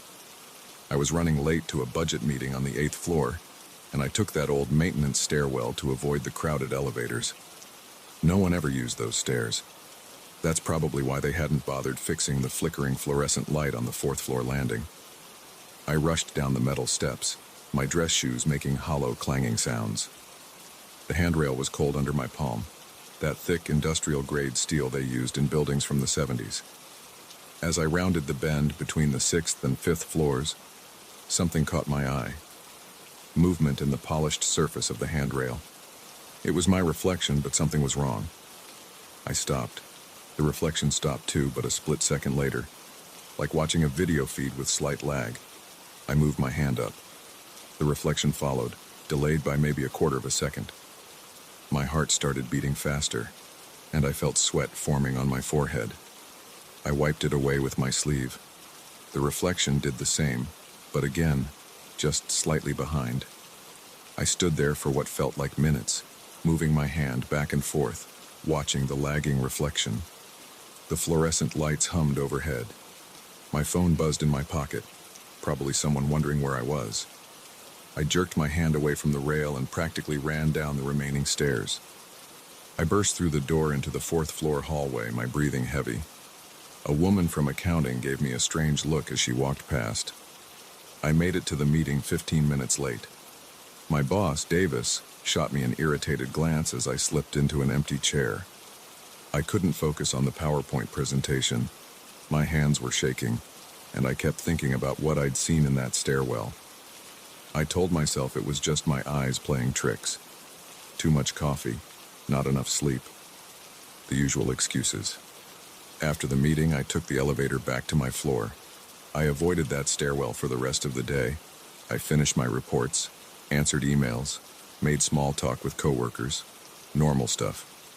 But my mind kept drifting back to that reflection. That night I couldn't sleep. I lay in bed staring at the ceiling, replaying the incident in my head. The soft whir of my bedroom fan filled the silence. My cat, Max, was curled up at my feet, purring quietly. Around 3 a.m., I grabbed my phone and started researching reflection delays and optical illusions. I found nothing useful, just physics papers I couldn't understand, and conspiracy theory websites. The next morning, I almost called in sick, but I knew I had to go back and check. I had to know if I was losing my mind. I got to work early before most people arrived. The office was quiet except for the hum of the air conditioning and the occasional ding of the elevators. I stood in front of the stairwell door for 5 minutes, my hand on the push bar. Finally, I went in. The stairs looked normal in the morning light coming through the narrow windows. I walked down slowly, watching my reflection in the handrail. Nothing unusual happened until I reached that same spot between the 6th and 5th floors. Then I saw it again. I raised my right hand. The reflection followed a fraction of a second later. I waved. The reflection waved back, delayed. I felt the cold metal under my left hand, gripping the rail tightly. My stomach churned. I took out my phone and started recording. But when I played back the video, the delay wasn't there. The reflection moved in perfect sync on my phone screen. I tried again, this time recording in slow motion. Same result. I spent my lunch break in that stairwell, testing different things. I brought a stopwatch app on my phone. The delay was always the same, about 0. 3 seconds. I tried different movements. Fast, slow, simple, complex. The result never changed. My reflection was consistently behind. By the end of the week, I had developed a routine. I'd arrive early, spend time in the stairwell documenting everything, then try to work normally for the rest of the day. I filled 3 notebooks with observations and sketches. I started losing sleep. Dark circles formed under my eyes. My coworkers noticed. "You okay, man?" Tom from IT asked me one morning. "You look like hell." "Yeah, just working on a big project," I said. He nodded and walked away. The next week, I noticed something new. The delay was getting longer. Not by much, maybe 1/10 of a second. But I was sure of it. I had been timing the delays obsessively. I started spending my evenings researching quantum physics and relativity theory. I ordered books on temporal mechanics, my apartment filled with stacks of scientific journals. One night I was in the stairwell late, long after everyone else had gone home. The delay had stretched to almost half a second. I stood there, moving my arms, watching the lagging reflection. The fluorescent lights buzzed overhead. Then the reflection did something I hadn't done. It smiled. I didn't smile. I was sure of it. I felt my face, neutral expression, mouth straight. But in the reflection, I saw my lips curl up in a slight smirk. I stumbled backward, hitting the opposite wall. My heart pounded in my chest. The reflection's smile widened. I ran out of there so fast I nearly fell down the stairs. I didn't stop until I reached my car in the parking garage. My hands shook so badly I could barely get my key in the ignition. I called in sick the next day, and the day after that. I sat in my apartment, surrounded by my research notes, trying to make sense of what was happening. Max watched me from the windowsill as I paced back and forth. I covered all the mirrors in my apartment with sheets. On the 3rd day, my boss called. "We need you to come in," Davis said. "The quarterly reports are due." and you're the only one who knows the new system. I wanted to quit right then, but I needed this job. I had rent to pay, student loans to cover. So I went back. I took the elevator. I used the main stairwell when I had to. I avoided anything reflective. Windows, computer screens, the glass walls of the conference rooms. I kept my eyes down in the bathroom, washing my hands as quickly as possible. But I couldn't stop thinking about that other reflection. What was it doing in that stairwell? Was the delay still growing? Was it still smiling? After 2 weeks of avoiding it, I had to know. I waited until everyone left for the day. The office was dark except for the emergency exit signs. I stood in front of that stairwell door, my heart hammering in my chest. Then I went in. The delay was now nearly 2 seconds. I raised my hand. I waited. The reflection raised its hand. I lowered mine. Waited. The reflection followed. But this time, before lowering its hand completely, it waved at me. A small, deliberate wave. I felt the blood drain from my face. The reflection was still smiling, that same slight smirk. I watched as it lifted its hand again, while mine stayed firmly at my side. It pointed at me. Then it pointed down. I looked down at my feet. Nothing seemed unusual. When I looked back up, the reflection had changed position. It was standing slightly turned, as if getting ready to walk away from me. But I hadn't moved. My phone slipped from my sweaty hand and clattered on the metal steps. The sound echoed through the stairwell. In the handrail, the reflection turned its head to look at me over its shoulder. The smile was gone. Its expression was cold, calculating. I grabbed my phone and backed away, keeping my eyes on the reflection. It stayed where it was, watching me. When I reached the door, I yanked it open and ran through the dark office to the elevator. I jabbed the button repeatedly until the doors opened. I didn't go back to work after that. I sent Davis an email saying I had a family emergency and needed to take some time off. He wasn't happy, but I had enough vacation days saved up. I spent the next few days in my apartment with the blinds closed. I ordered delivery food and avoided looking at the delivery person's face when they came to the door. I kept thinking about that expression on the reflection's face, that cold, predatory look. Max started acting strange. He would sit and stare at the covered mirrors for hours, his tail twitching. Sometimes he would hiss at them for no reason. I started sleeping with my bedroom door locked. After a week, Davis called again. "Either you come back to work tomorrow, or we'll have to let you go," he said. "I'm sorry, but we can't keep covering for you." I sat on my couch for a long time after that call, staring at the sheet-covered mirror on my wall. I needed that job. But the thought of going back to that stairwell made me feel sick. In the end, I decided to go back one last time. I had to understand what was happening. I had to confront it. I arrived at the office at midnight. The security guard gave me a strange look, but let me in when I showed my ID. The building was completely empty. My footsteps echoed in the dark hallways. I took the elevator to the 8th floor. My plan was to start at the top and work my way down, checking the reflection at each level. I had my phone ready to record everything. The stairwell door creaked when I opened it. The emergency lights cast a dim red glow over everything. I walked to the railing and looked at my reflection. The delay was now nearly 5 seconds. I watched as my movements played out long after I made them. Then the reflection stopped following me completely. It stood there staring at me while I remained frozen in place. Slowly, deliberately, it reached out and placed its hand against its side of the rail. I felt compelled to do the same. The metal was ice cold under my palm. The reflection's smile returned, wider than before. Then it spoke. I couldn't hear anything, but I saw its lips move. It was saying something over and over. I leaned closer, trying to read its lips. Switch.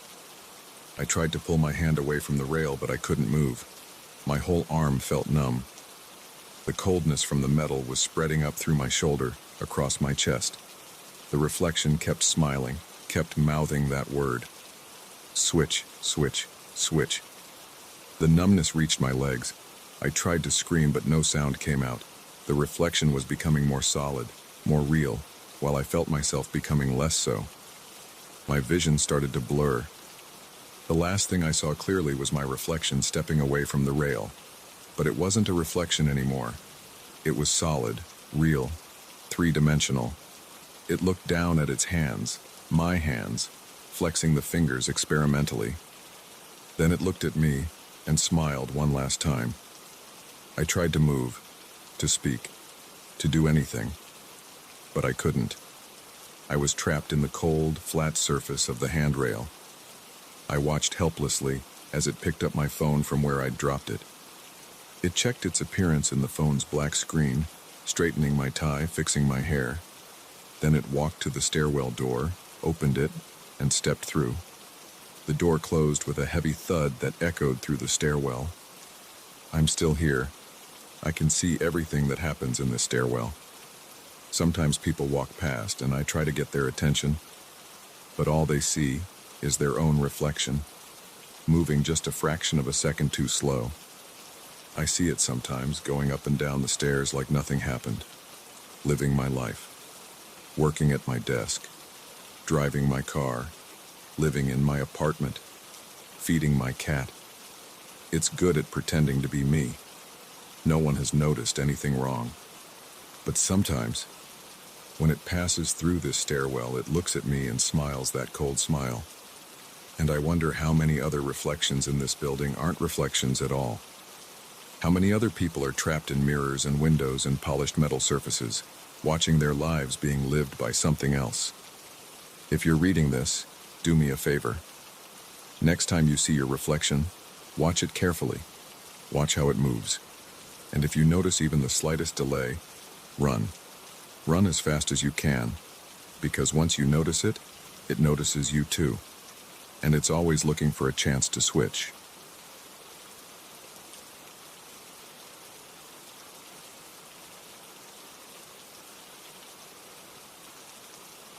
The first drop hit my hard hat at 2:47 p.m. on a Tuesday.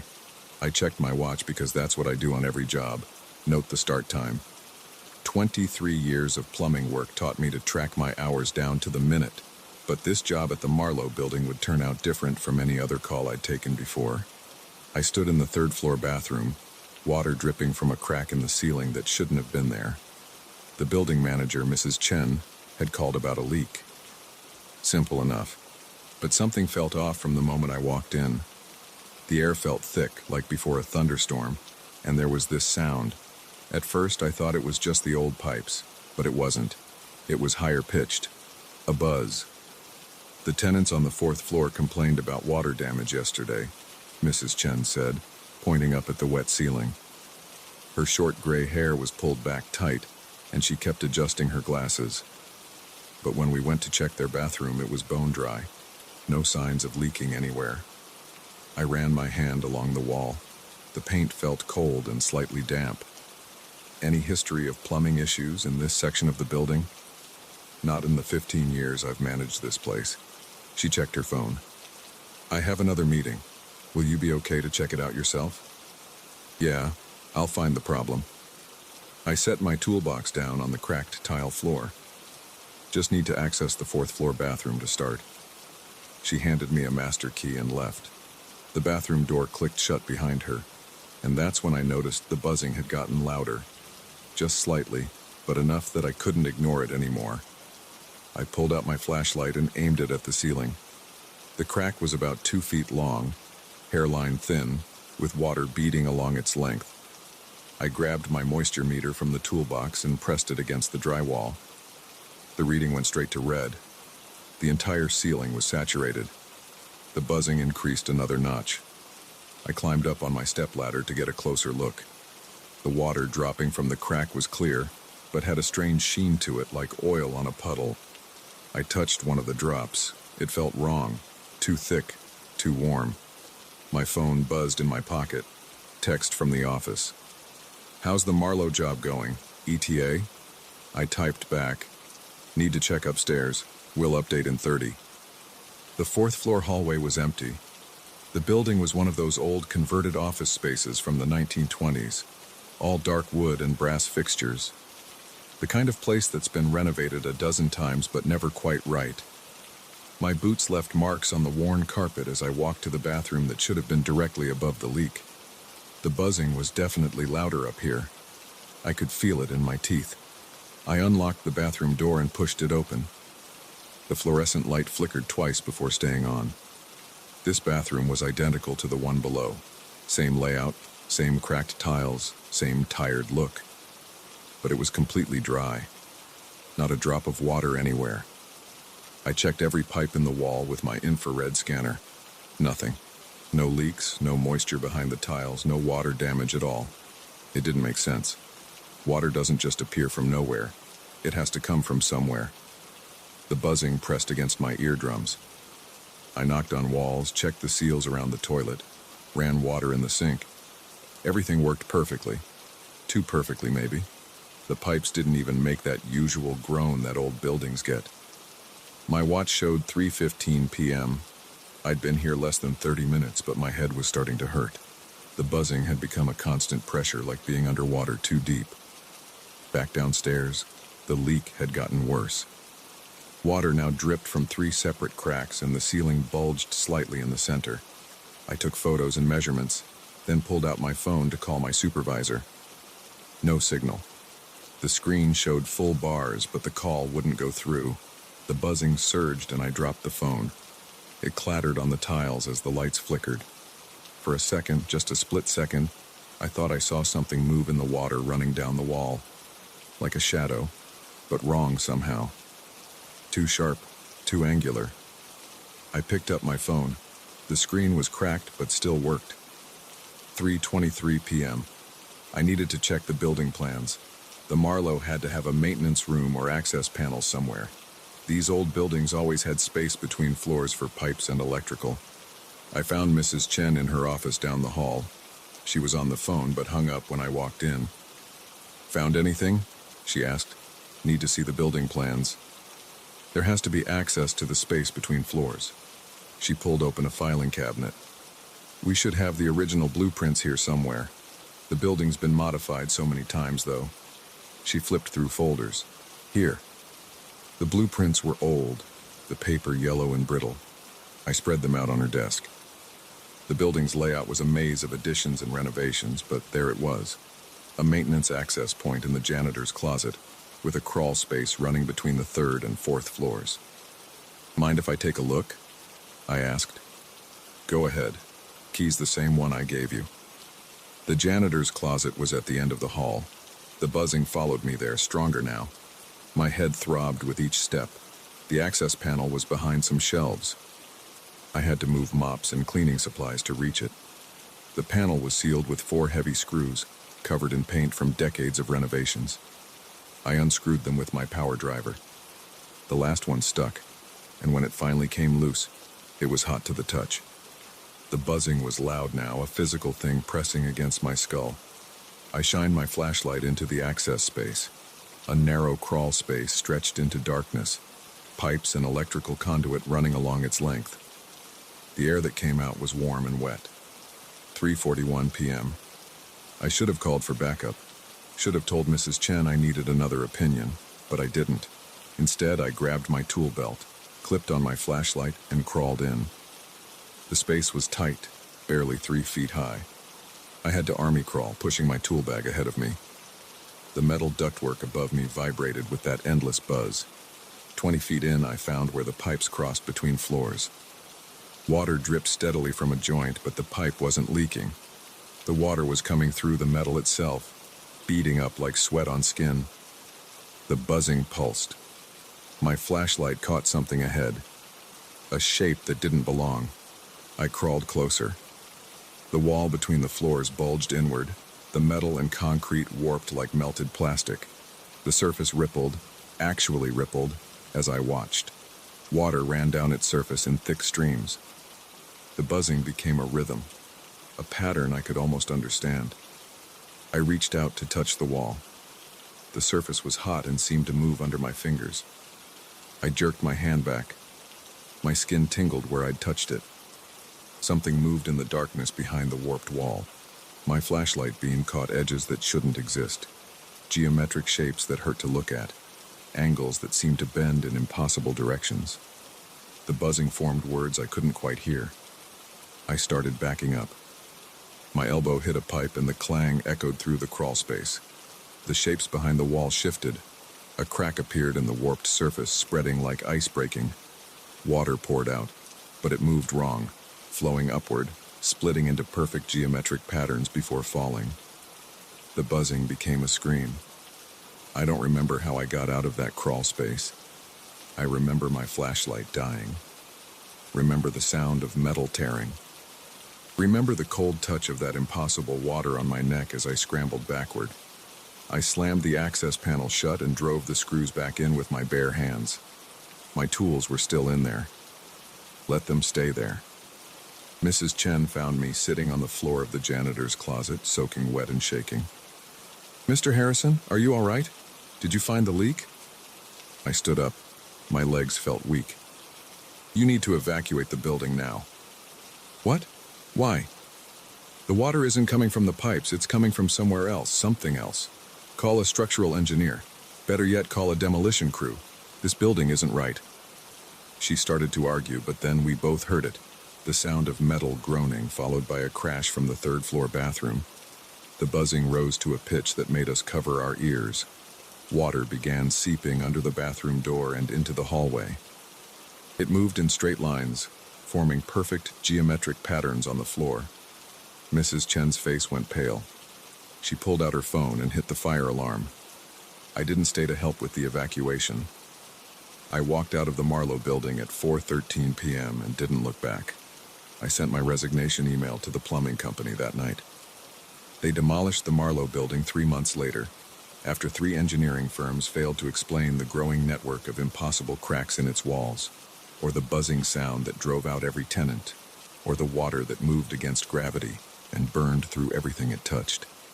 I drive past the empty lot sometimes. There's nothing there now but gravel and concrete barriers. But sometimes when I stop at the red light on the corner, I can feel it, that low buzz in my teeth, calling me back to what I saw in that crawl space, to the shapes that wait behind the walls of our world. I don't stop at that red light anymore. I take the long way around. My watch stopped at 4:13 p.m. that day. I keep it in my desk drawer. Sometimes late at night I can hear it ticking, but when I open the drawer to check, the hands never move. They just point to 4:13, while something that sounds like buzzing comes from somewhere deep inside its works.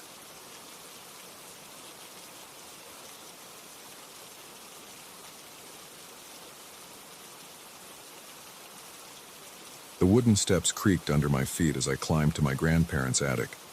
My phone's flashlight beam cut through decades of dust floating in the air. I hadn't been up here since I was a kid, but my grandmother asked me to fetch her old recipe box, and I couldn't say no. The attic smelled like mothballs and old paper, that distinct scent that made my nose itch. I reached the top of the stairs and my chest tightened. The space felt wrong. Not just dusty or old, but wrong in a way that made my hands shake. Boxes and furniture made dark shapes in the shadows. My throat went dry. The air felt thick, heavy, like it was pressing against my skin. My grandmother's voice drifted up from downstairs. "Did you find it, James? It should be in one of the boxes near the old trunk." "Not yet," I called back, but my voice came out rough. Sweat ran down my back despite the cool air. I moved between stacked boxes, my shoes leaving prints in the dust. The trunk sat against the far wall under a small window. It was bigger than I remembered, a heavy wooden chest with brass corners and a curved lid. Dark stains marked the wood, and the brass lock had turned green with age. My hands wouldn't stop shaking as I knelt beside it. The recipe box wasn't anywhere nearby, but something pulled at me to open that trunk. I remembered playing up here as a kid, looking through old clothes and yearbooks, but I'd never opened this trunk. Had it always been locked? The lid creaked up when I tried it. Not locked after all. Inside, the smell of old paper grew stronger. Stacks of photos filled the trunk, hundreds of them, maybe thousands. Black and white snapshots, color Polaroids, studio portraits, all mixed together without any organization. I picked up the first stack. My grandfather's handwriting marked the back of the top photo. Family picnic, 1962. The image showed a group of people on checkered blankets, paper plates balanced on their laps. I recognized my grandmother, young and laughing. My grandfather beside her, his arm around her shoulders. The next photo, Christmas 1957. My great-aunt Ellen opening presents, tinsel on a tree behind her. Then, Sarah's wedding, 1973. My mom as a bridesmaid, looking exactly like my sister. Normal family photos. So why were my hands still shaking? Why did the air feel so heavy I could barely breathe? I flipped through more photos. Birthdays, graduations, beach trips, Thanksgivings, decades of family history in fading colors and creased corners. Then I stopped. The photo in my hand showed a backyard barbecue. July 4th, 1969, written on the back. About 15 people stood around a grill, paper plates and cups in their hands. I recognized most of them. My grandparents, great-aunts and uncles, family friends who were long dead now. And there, on the edge of the group, was me. Not someone who looked like me. It was me. The same face I saw in the mirror every morning. The same scar on my chin from a bike accident when I was 12. The same crooked smile. Even the same t-shirt I'd worn last week. But this photo was from 1969, 20 years before I was born. My stomach lurched. The photo slipped from my trembling fingers. I grabbed another one. Martin's graduation, 1954. A crowd outside a high school, graduates in caps and gowns. And there I was again, standing in the back row. Same face, same height, same everything. Another photo. Family reunion, 1942. A large group on the steps of a church. I found myself immediately leaning against a column, hands in my pockets, looking straight at the camera. My heart pounded so hard I could barely hear. Sweat soaked through my shirt. I dug through the photos frantically now, finding myself in image after image. School plays from the 1930s, factory workers in the 1920s, a World War I Army unit, a turn-of-the-century wedding party, the same face, my face, unchanged across decades, sometimes in the background, sometimes front and center, sometimes looking at the camera, sometimes caught mid-conversation, but always unmistakably me. I shoved the photos away and scrambled back from the trunk. My back hit a stack of boxes, sending them crashing down. Dust filled the air. I couldn't breathe, couldn't think. "James, are you okay up there?" My grandmother's voice seemed to come from very far away. I looked back at the scattered photos. In the beam of my dropped phone's light, my own face stared up at me from 100 different years. My legs shook as I stood. I had to get out, had to get away from those photos. But as I turned toward the stairs, movement caught my eye. Someone stood in the shadows by the window. I raised my phone, the light beam trembling. A man stepped forward. He wore clothes I'd never seen before, old-fashioned things that belonged in a museum. But his face, my face, he smiled. The same crooked smile I saw in my mirror every morning. "I've been waiting a long time to meet you," he said. I ran. I slammed into the attic door and practically fell down the stairs. My grandmother stood at the bottom, looking worried. "James, what's wrong? You look like you've seen a ghost." I pushed past her and out of the house. I didn't stop running until I reached my car. My hands shook so badly I could barely get the key in the ignition. As I pulled away, I looked up at the attic window. A face watched me go. My face. I drove straight home and locked every door and window, but I couldn't escape the questions that filled my mind. Who was that man? How could he have my face? How could I be in those photos decades before I was born? I didn't sleep that night or the next. Every time I closed my eyes, I saw those photos, saw my own face looking back at me across a century of family history. After 3 days, my grandmother called. "James, are you all right? You left in such a hurry the other day." "I'm fine," I lied.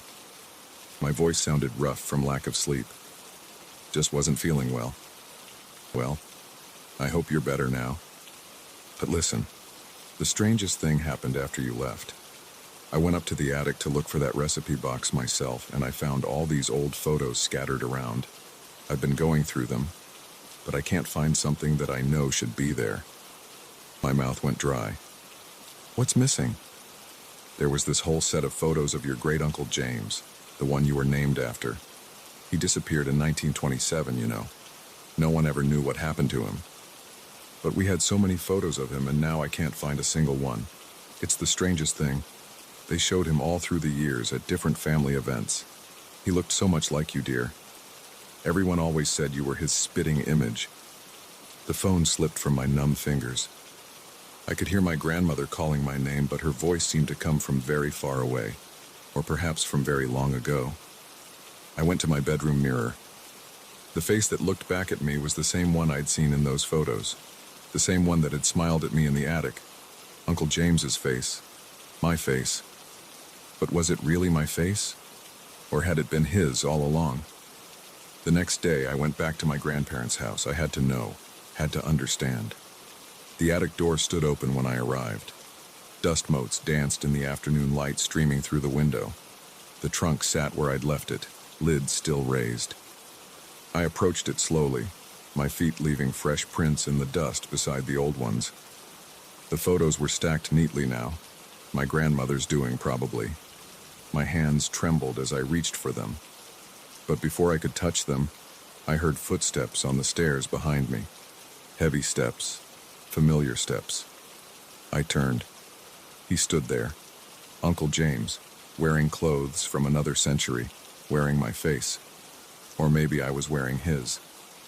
I've been waiting 97 years to pass it on, he said. I tried to run, but my legs wouldn't move. The air grew thick, heavy. Darkness crept in at the edges of my vision. The last thing I saw was my own face smiling at me as the world faded away. When I woke up, everything was different. The attic was the same, but the light was wrong. The dust was wrong. The smell was wrong. I stood up slowly. My clothes felt strange. Heavy wool, stiff collar, the kind of suit men wore in old photographs. On the floor where I'd been lying was a phone. My phone. Beside it lay a small stack of photos. I picked them up with trembling hands. The top one showed a family picnic. July 4th, 2023, written on the back in my grandmother's shaky handwriting. In the photo, I stood at the edge of the group, wearing the t-shirt I'd had on when I first came to the attic. But that wasn't me anymore. That was someone else. Someone who wouldn't exist for almost a century. I tucked the photos into my pocket, my new pocket, in my new clothes, in my new time. Then I walked down the attic stairs, each step creaking in a familiar way that was somehow completely different. A woman I didn't recognize looked up from the kitchen table. There you are, James. I was just about to call you down for dinner. I smiled at her, my great-grandmother, young and beautiful. Sorry to keep you waiting, I said. She didn't seem to notice anything strange about me, about my clothes, about the year. I sat down at the table in a kitchen that looked both foreign and familiar. The woman who would one day be my great-grandmother served soup in bowls I recognized from my grandmother's china cabinet. And somewhere, 97 years in the future, a man with my face was waking up in my life, getting ready to live the decades that would lead him to that attic, to that trunk full of impossible photos. I wondered if he was as scared as I had been, if he understood what had happened any better than I did. But mostly I wondered about the man who had worn this face before me, the one who had passed it to Uncle James, and the one before him. How far back did it go? How many men had lived these years, waiting for their turn to pass on the face, the life, the curse? I would find out, I supposed. I had 97 years to look through those photos, 97 years to understand, 97 years until I could finally pass it on again. The soup grew cold in front of me as I sat there, a man out of time, wearing a face that had never truly been mine. Outside the window, automobiles that belonged in museums drove past. A radio played music that wouldn't be oldies for another century. And upstairs in a trunk that was newer than I remembered but older than it should be, photos waited. Photos of faces. My face. Our face. The face that would keep living these years over and over until when? I didn't know, but I had 97 years to figure it out. I picked up my spoon and began to eat my soup. It tasted exactly like my grandmother's recipe. The recipe she'd sent me to find in the attic on the day I stopped being myself.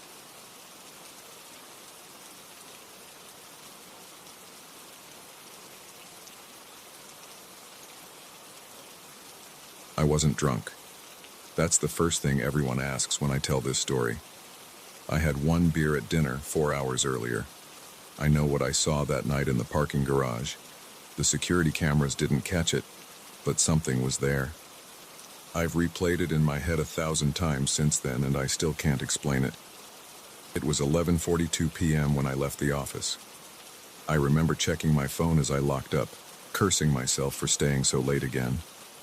The parking garage under our building is huge, 5 levels underground with space for hundreds of cars. At that hour, it was nearly empty. My footsteps echoed off the concrete walls as I walked to level B3, where I always park. The fluorescent lights buzzed overhead, creating alternating patches of harsh light and shadow between the support columns. My car, a gray Honda Civic, was parked in spot B3 127, near the back corner. I'd picked that spot that morning because it was close to the elevator. Funny how small decisions like that can end up mattering so much. I was about 20 feet from my car when the first cold draft hit my neck. The garage ventilation system kicks on and off automatically, so I didn't think much of it. I just pulled my jacket tighter and kept walking, my dress shoes clicking against the concrete. The draft got stronger as I approached my car. That's when I noticed the temperature had dropped significantly. I could see my breath forming little clouds in front of my face. In September, in Texas, that's not normal. My hand tightened around my keys. I hit the unlock button when I was about 10 feet away. The car's lights flashed and the beep echoed through the garage. That's when I saw it, a shadow moving behind my car. Not cast on the wall, but like a dark shape sliding across the ground. It was about the size of a person, but it moved wrong. Too fluid, too fast. My body froze. The keys dug into my palm as I squeezed them harder. The shadow disappeared behind my car's trunk, then reappeared on the other side, stretching longer as it moved. There was no light source that could have created it. No one else was around to cast it. Hello? My voice came out stronger than I expected. It bounced off the walls, coming back to me in echoes. Is someone there? No response. Just the constant hum of the fluorescent lights and the faint rumble of the ventilation system. I took out my phone and turned on the flashlight. The beam cut through the darkness, creating new shadows behind every column. I swept it across the area behind my car. Nothing. Just empty parking spots and concrete walls. My hands were shaking now, making the flashlight beam dance erratically. I forced myself to breathe slowly, trying to calm down. There had to be a logical explanation. Maybe headlights from a car on another level or shadows from the ventilation fans. Something normal. I walked around my car, keeping the flashlight trained on the ground. The concrete was dry and empty. No oil stains, no trash. Nothing that could explain what I'd seen. The cold spot was still there, following me as I moved. The smart thing would have been to go back upstairs, call security, wait for someone to escort me to my car. But I was already here and my car was right in front of me. It seemed ridiculous to run away from a shadow. I reached for the driver's door handle. The metal was ice cold against my fingers.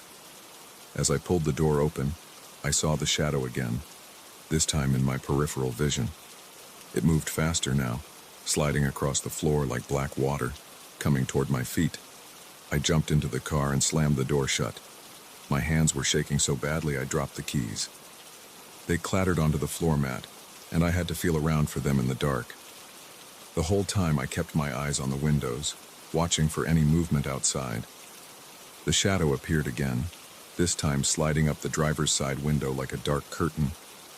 I couldn't see through it. The cold intensified inside the car and my breath came out in white puffs. The windows started to fog up. I found my keys and jammed them into the ignition. The engine roared to life and the headlights came on automatically. The shadow vanished instantly, like someone had flipped a switch. The temperature in the car began to rise as the heater kicked in. I sat there for a minute, gripping the steering wheel, trying to process what had just happened. The garage looked normal now, just concrete and fluorescent lights and empty parking spots. My heart was pounding so hard I could feel it in my throat. I put the car in reverse and backed out quickly, checking all my mirrors. Nothing unusual. I drove to the exit ramp faster than I should have, taking the turns too wide. The garage attendant barely looked up from his phone as I swiped my card and left. That night I couldn't sleep. I kept seeing that shadow moving in my mind, replaying every detail. I convinced myself I must have imagined it. Stress, exhaustion, and an overactive imagination. That had to be the explanation. The next morning I went to the building's security office.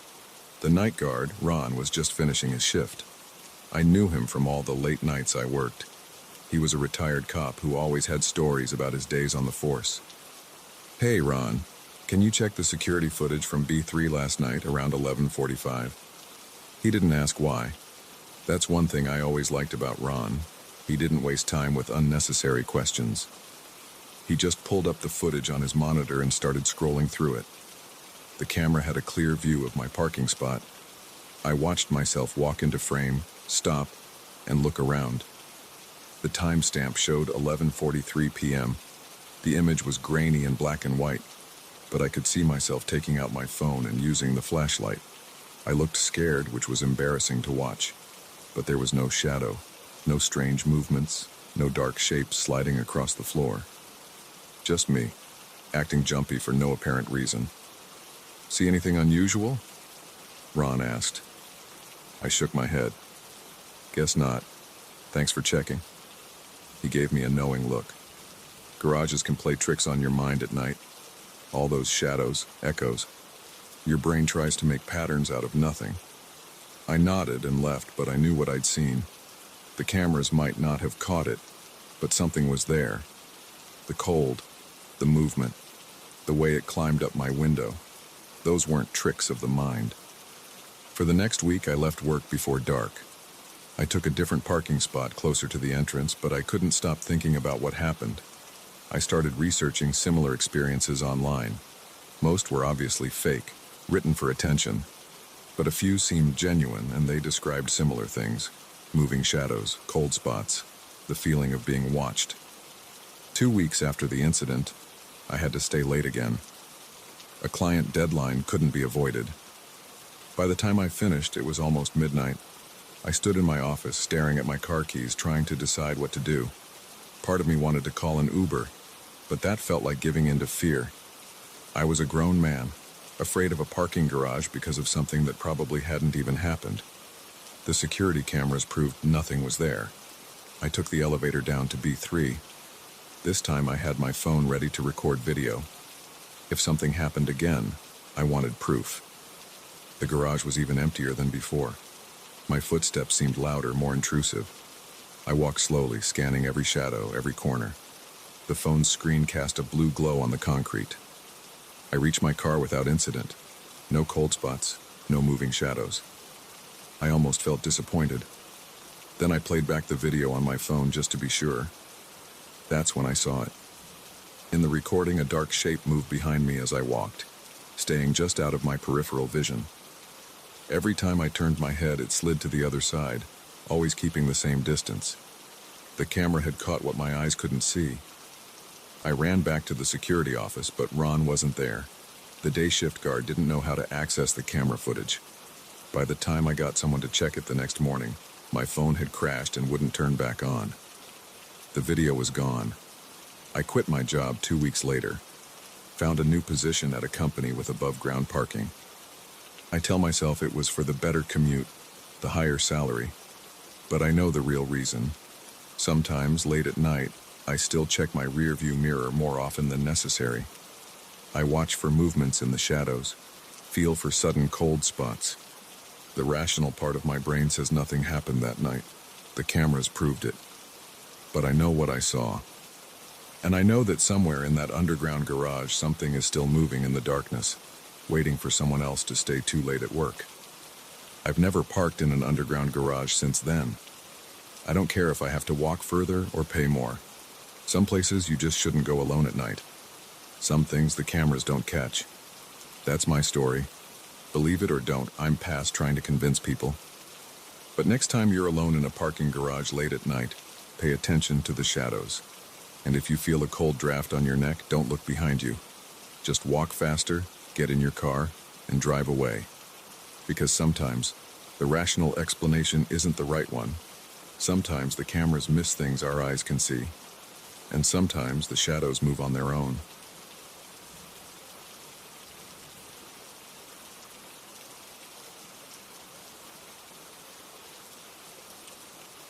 My back ached as I lifted another heavy box from Tom and Sarah's moving truck. The summer heat made sweat drip down my face. Just 2 more hours of this and I could go home, take a shower, and crash on my couch. That was the plan anyway. "Hey Mike, can you help with this dresser?" Tom called from inside the truck. I set down the box and climbed back in. The dresser was one of those solid wood monsters from the 1950s that weighed about as much as a small car. We shuffled sideways through their new house's narrow hallway, my fingers going numb from gripping the edges. The floorboards creaked under our feet. Tom and Sarah had bought this old Victorian place for a steal, probably because it needed so much work. Paint peeled from the walls and half the fixtures were original to the house. "In here," Sarah directed, pointing to their bedroom. She held the door open as we maneuvered inside. That's when I saw it. A massive mirror dominated the far wall, reaching from floor to ceiling. The frame was dark carved wood, covered in swirling patterns that drew your eye in weird ways. It didn't match anything else in the room. "Where'd you get that?" I asked after we set down the dresser. "Came with the house," Tom said, stretching his back. "Previous owner left it. Too big to move, I guess. Sarah wants to take it down, but I kind of like it." I walked closer to get a better look. The mirror's surface had that slightly warped quality of old glass, making my reflection waver slightly. But something wasn't right. I blinked hard and looked again. The mirror showed the empty bedroom. Just bare walls, dusty hardwood floors, and sunlight streaming through the windows. But Tom and Sarah were standing right behind me. I could see them in my peripheral vision, sorting through boxes. They weren't in the reflection at all. Guys?" My voice came out higher than I meant it to. "Come look at this." They walked over. 3 of us stood in front of the mirror, but only my wavering reflection looked back. "What the hell?" Tom whispered. Sarah reached out to touch the glass. Her hand made contact with a soft click. In the reflection, nothing moved. "This is impossible," she said. Her face had gone pale. I reached toward the mirror, too. The surface felt ice cold under my fingertips. A sharp tingling sensation shot up my arm and I jerked back. "Did you feel that?" I asked. They both nodded. We stood there staring at the mirror, none of us speaking. The room felt colder suddenly. "Maybe it's just a weird trick of the light," Tom suggested, but his voice shook slightly. "Or something wrong with the glass." "Yeah, maybe." I couldn't take my eyes off my lone reflection. It didn't look quite right anymore, slightly off in ways I couldn't pinpoint. The angles of my face seemed wrong. The movements weren't quite in sync. "We should finish bringing in the boxes," Sarah said finally. She turned away from the mirror quickly, like she couldn't stand to look at it anymore. We went back to moving furniture. But the mood had changed. The mirror loomed behind us as we worked.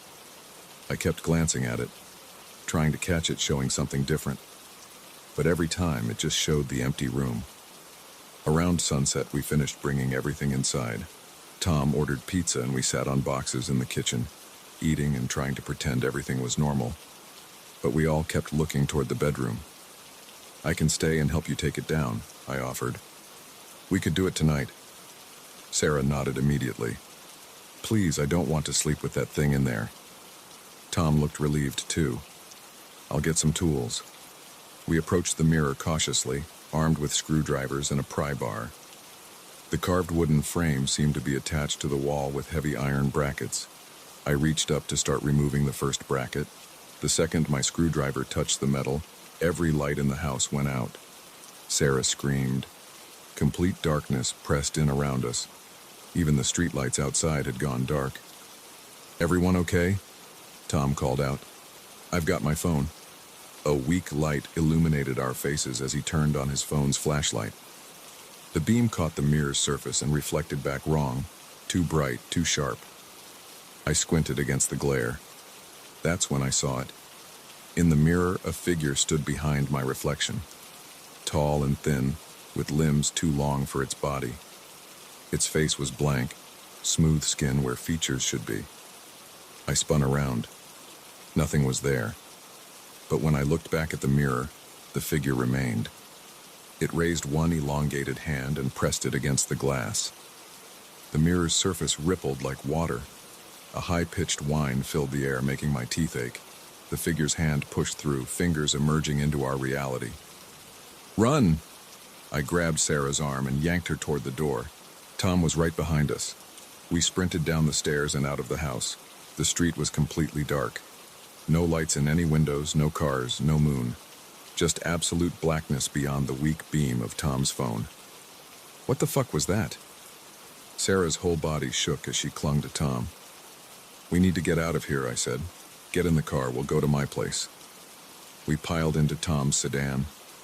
The engine sputtered but wouldn't turn over. No, Tom muttered, trying again. Nothing. I looked back at the house. Light blazed from the bedroom window. Not normal electric light, but a sickly greenish glow that pulsed and wavered.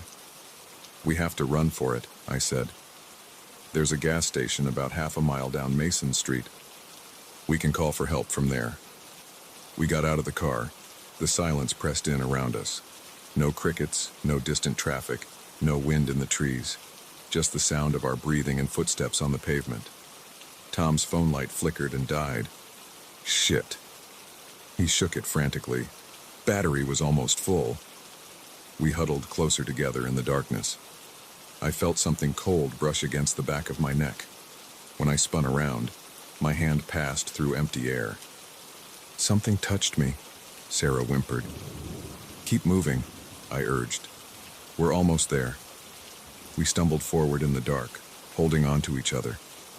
Every few steps I felt that cold touch again, on my arm, my back, my face, like icy fingers trailing across my skin. The gas station's lights appeared ahead, a beacon in the darkness. We broke into a run. 20 feet from the store, Sarah screamed. I turned to see her being yanked backward by something I couldn't quite focus on, like a heat shimmer in the air, but darker and wrong. Tom and I grabbed her arms and pulled. She came free with a sound like tearing fabric. We crashed through the gas station doors. The fluorescent lights hurt my eyes after the darkness. The clerk stared at us as we stood there gasping. "You folks okay?" he asked. Before we could answer, the lights flickered. In the security mirror mounted in the corner, I saw them. Dozens of those elongated figures pressing against the glass, reaching through. "We need to go," I shouted. "Now!" But it was too late. The lights went out. In the total darkness, I felt cold hands grab my shoulders and pull. I fought and thrashed, but their grip was impossibly strong. They dragged me backward, toward something that felt like glass but moved like water. The last thing I heard was Sarah screaming my name. Then I was through the mirror. I floated in a vast darkness. No up or down, no light or sound. Just endless nothing in all directions. Occasionally I caught glimpses of movement in the void. Those twisted figures drifting past like deep-sea creatures. Time meant nothing there. I might have floated for minutes or years. I couldn't feel my body anymore. My thoughts grew sluggish and strange. Then suddenly, light. Real light. I slammed back into my body with crushing force. I was lying on a hardwood floor, gasping for air. I sat up slowly, head spinning. I was in Tom and Sarah's bedroom. Sunlight streamed through the windows. The mirror stood on the far wall, looking completely ordinary. My phone said it was 7:13 a.m. Less than 12 hours had passed. I staggered to my feet and ran downstairs.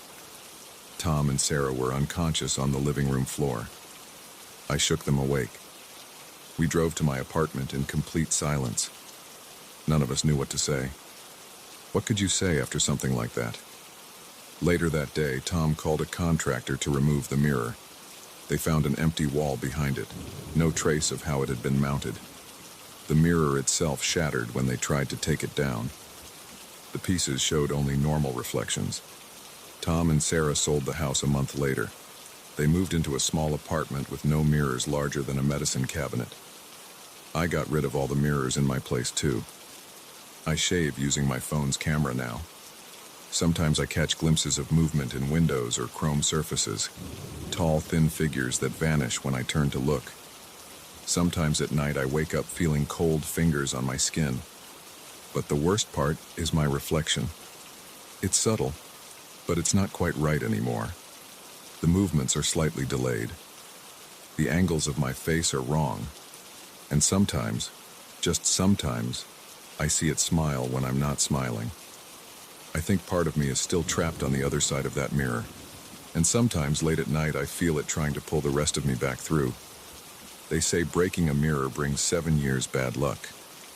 I wonder what coming back through one does. I guess I'll find out. After all, those things let me come back for a reason. I just wish I knew what it was.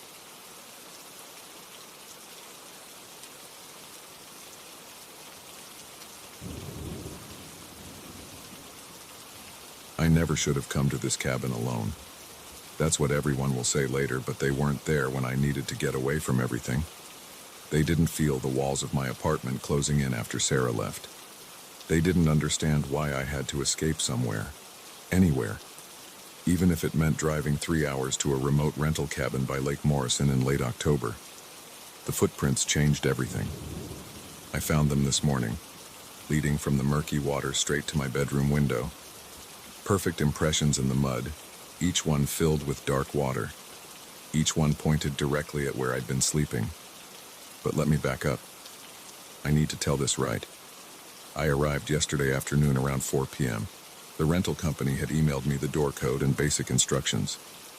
The cabin was exactly what the website showed.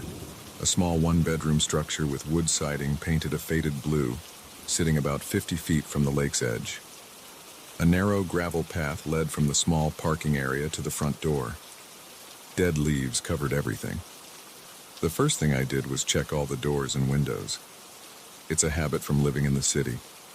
The front and back doors had good deadbolts.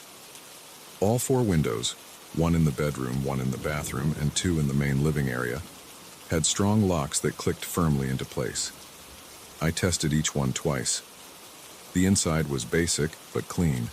Small kitchen with a microwave and mini fridge. Living room with an old couch and TV. Bedroom with a queen bed and thick curtains. Bathroom with a shower stall.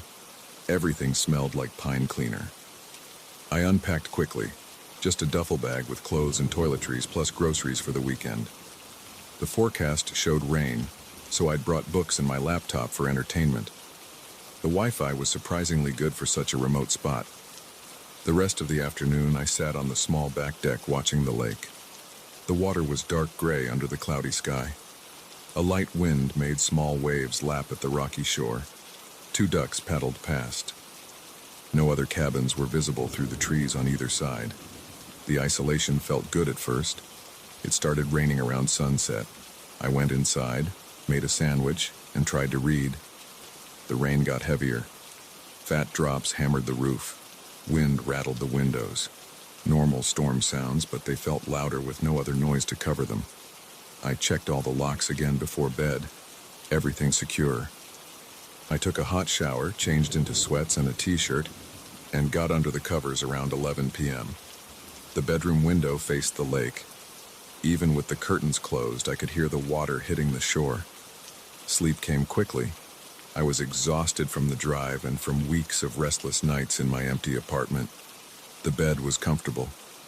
The rain became white noise. Something woke me at 3:17 a.m. I remember checking my phone's glowing display. At first I thought it was just the storm. The rain was still pounding, but then I heard it, a scraping sound at my window, like fingernails on glass. I lay perfectly still, hardly breathing. The sound came again. Scratch, scratch, pause, scratch. Just a tree branch, I whispered to myself, but I knew there weren't any trees close enough to reach the window. The scratching stopped. I heard something else, a wet slapping sound on the wooden deck outside, like bare feet on wet boards. Then silence. I didn't move for what felt like hours. My whole body was rigid. Eventually, I must have fallen asleep again because the next thing I knew, gray morning light was filtering through the curtains. I got up slowly, muscles stiff from tension. The rain had stopped. The room was cold.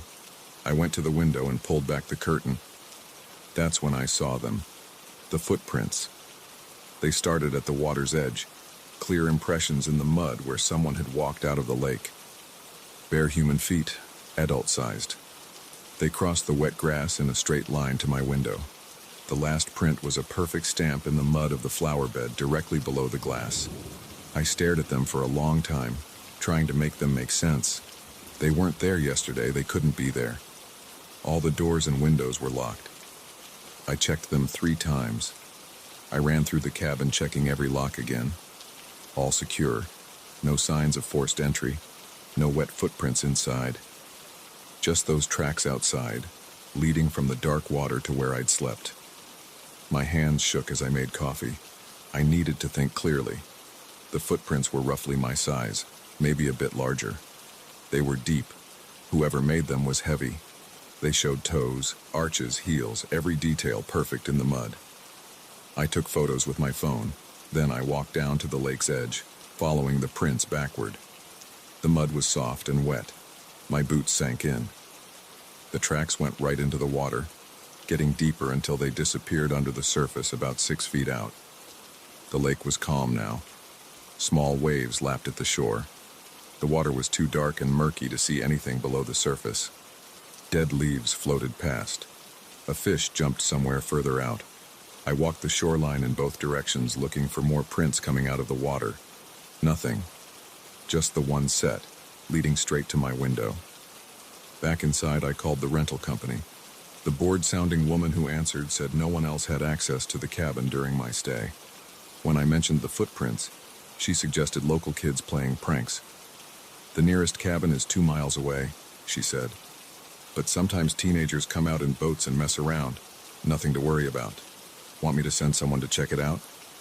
I said no. I didn't want to seem paranoid. But I kept thinking, who would wade into a freezing lake at night just to scratch at a window? And where did they go? The only prints were the ones leading to the cabin, none leading away. I spent the morning pacing, checking locks, looking out windows. Around noon it started raining again. Within an hour the footprints had mostly washed away. That should have made me feel better. Instead it made my skin crawl. The only evidence was disappearing. I tried to distract myself. I turned on the TV but couldn't focus on anything. I tried to read but kept looking up at every sound. The rain continued all afternoon. As the day got darker, my nerves got worse. Every splash from the lake made me jump. Every creak of the cabin settling made my heart race. I turned on every light in the place. I called Sarah. She didn't answer. I called my brother Mike. "Just come home," he said after I explained. "It's probably nothing, but why risk it? Pack up and drive back." He was right. But the thought of driving 3 hours in the dark and rain wasn't appealing. And something else kept me there. A need to know what had happened. Who had made those prints? Why my window? I decided to stay one more night. I pushed the bedroom dresser in front of the window. I propped a chair under both doorknobs. I found a heavy flashlight that could double as a weapon. The rain stopped around midnight. I lay in bed fully dressed, flashlight in hand, listening to the water drip from the roof. The moon came out, casting weak light through the curtains around the edges of the dresser. At 3:14 a.m. I heard it, that wet slapping sound on the deck. Slap, Slap, slap, pause. My whole body went rigid.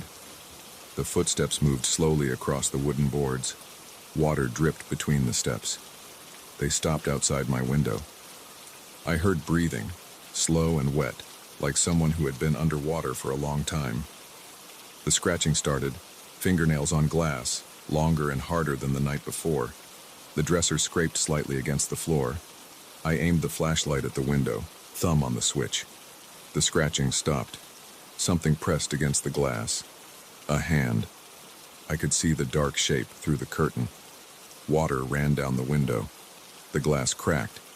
I hit the flashlight switch. Light flooded the room. Through the gap between the curtain and wall, I saw pale fingers pressing against the window. The nails were long and dark. Another crack spread across the glass. I scrambled out of bed, grabbed my phone and car keys, and ran. Through the living room, fumbling with the front door lock. Behind me, glass shattered. I made it to my car, hands shaking so bad I could barely hit the unlock button. As I slammed the door, I looked back at the cabin. A figure stood in the broken window, tall and thin, pale skin that looked wrong in the moonlight. Long dark hair plastered to its face and neck. Water poured off it, running down the wall. It moved. Fast. Faster than anything should move. 1 second in the window, the next crossing the yard toward my car. I started the engine and floored it. Gravel sprayed as I reversed onto the access road. In my headlights, I saw it clearly for a split second. A woman's face, but wrong. Too wide. Too pale. Eyes too dark. Mouth too full of teeth. Then I was on the main road, driving way too fast on wet pavement, hands clenched on the steering wheel. I didn't slow down until I hit the highway. I called the police once I had cell service. They took a report but didn't sound convinced. They said they'd check it out in the morning. I drove straight to Mike's house. He let me in without questions when he saw my face. I slept on his couch with all the lights on. The police called the next day. They'd found the broken window, wet footprints in the bedroom, but no sign of anyone. They blamed vandals. The rental company apologized and refunded my money. They mentioned the cabin had been empty since the last renters drowned in the lake 3 months ago. A young couple. The woman's body was never found.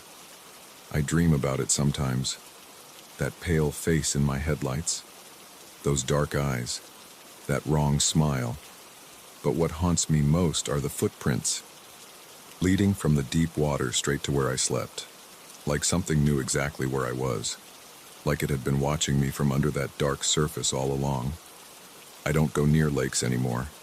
I keep my windows locked, even in summer. And sometimes, late at night when it's raining, I swear I hear wet footsteps on my fire escape. Slap, slap, slap, then scratching at my window.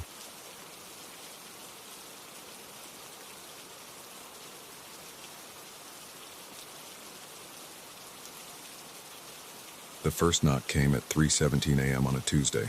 3 sharp raps against my bedroom floor directly beneath my bed. I rolled over, pulled the pillow over my head, and tried to go back to sleep. The second set of knocks came 5 minutes later, then again, and again. That was 6 weeks ago. Now I haven't slept properly in over a month. I've lost my job and I'm starting to question my own sanity. But I need to write this down, to document exactly what happened, even if no one ever believes me. I've lived in the Parkview Apartments on 47th Street for 3 years. It's nothing special.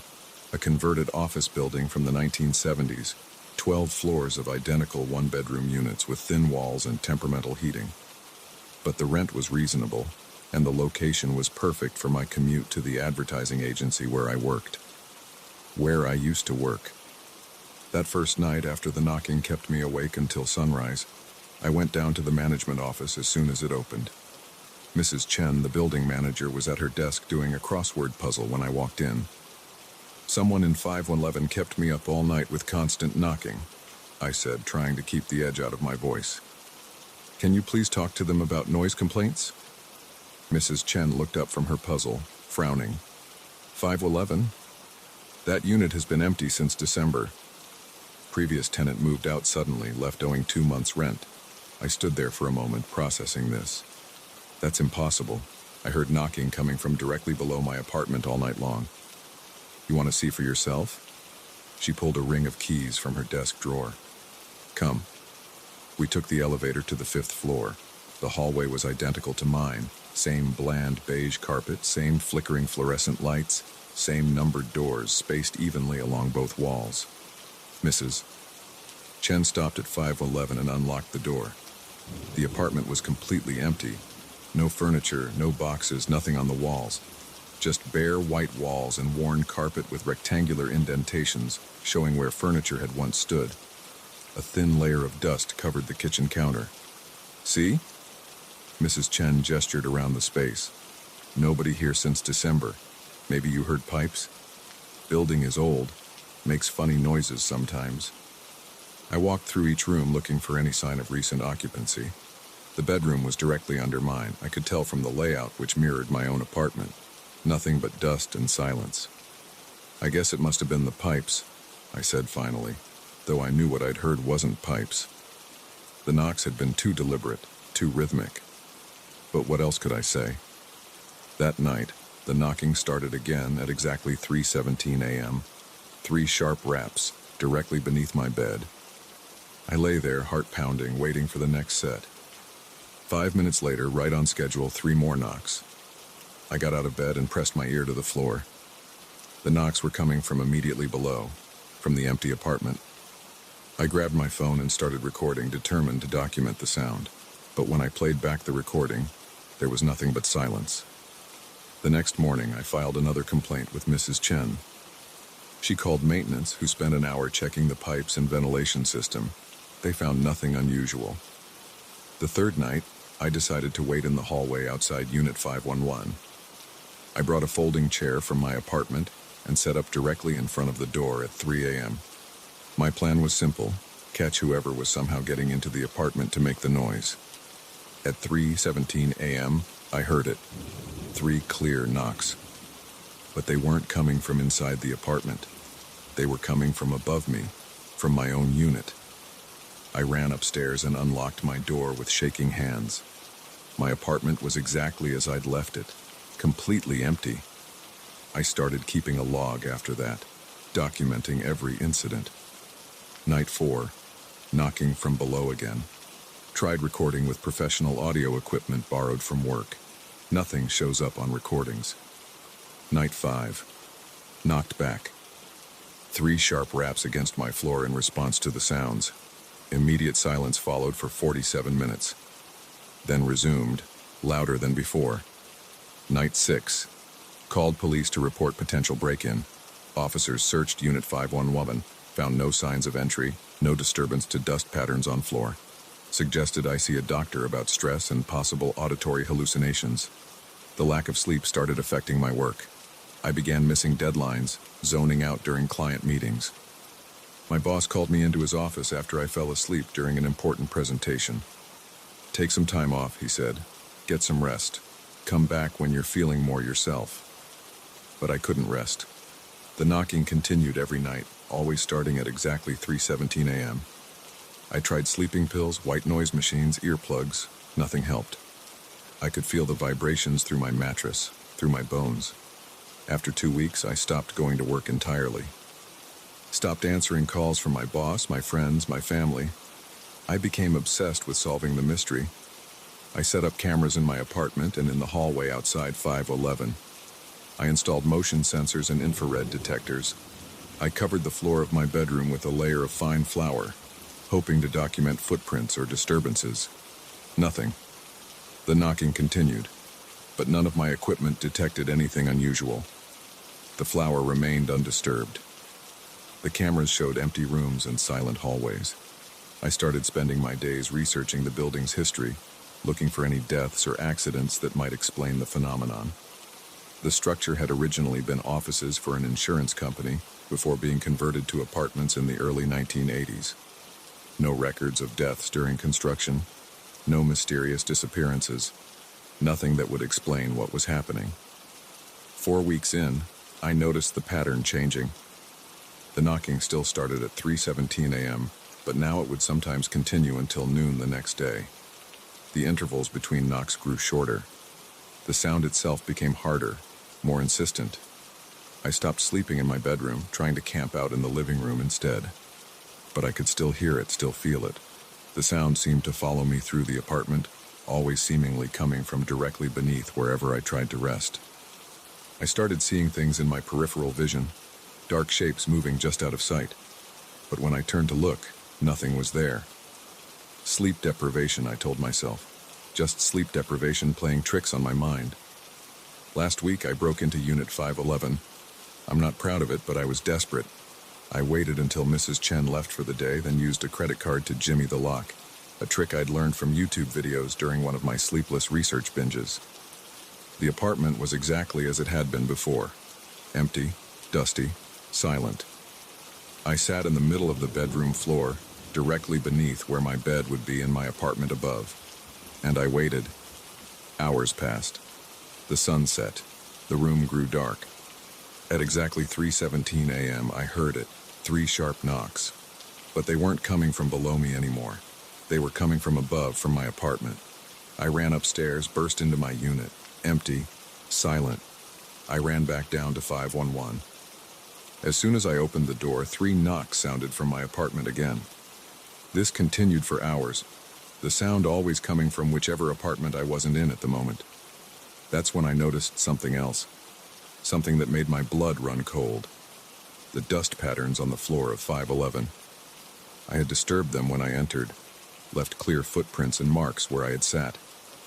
But now, looking more closely in the beam of my flashlight, I saw other marks in the dust. Hundreds of them. Footprints overlapping footprints, creating complex patterns across the floor. Some appeared to be my size and shape. Others were different, smaller, larger, distorted. And they were all fresh. The dust was disturbed in real time, new prints appearing even as I watched, spreading out from where I stood like ripples in a pond. But I was standing completely still. I fled the building that night, packed a bag and checked into a motel across town. But even here, I can hear it. 3 sharp knocks, every night at 3:17 a.m. coming from the room below mine. I've checked. There is no room below mine. I'm on the first floor. Yesterday, I received an eviction notice from Mrs. Chen. Apparently, other tenants have been complaining about noise coming from my apartment, loud knocking sounds at all hours of the day and night. According to them, it's been going on for months, even during the weeks I haven't been there. I'm writing this now from the motel room. It's 3:16 a.m., 1 minute until the knocking starts again. But this time something is different. This time I can see marks appearing in the carpet, subtle indentations like footprints moving slowly across the floor toward my bed.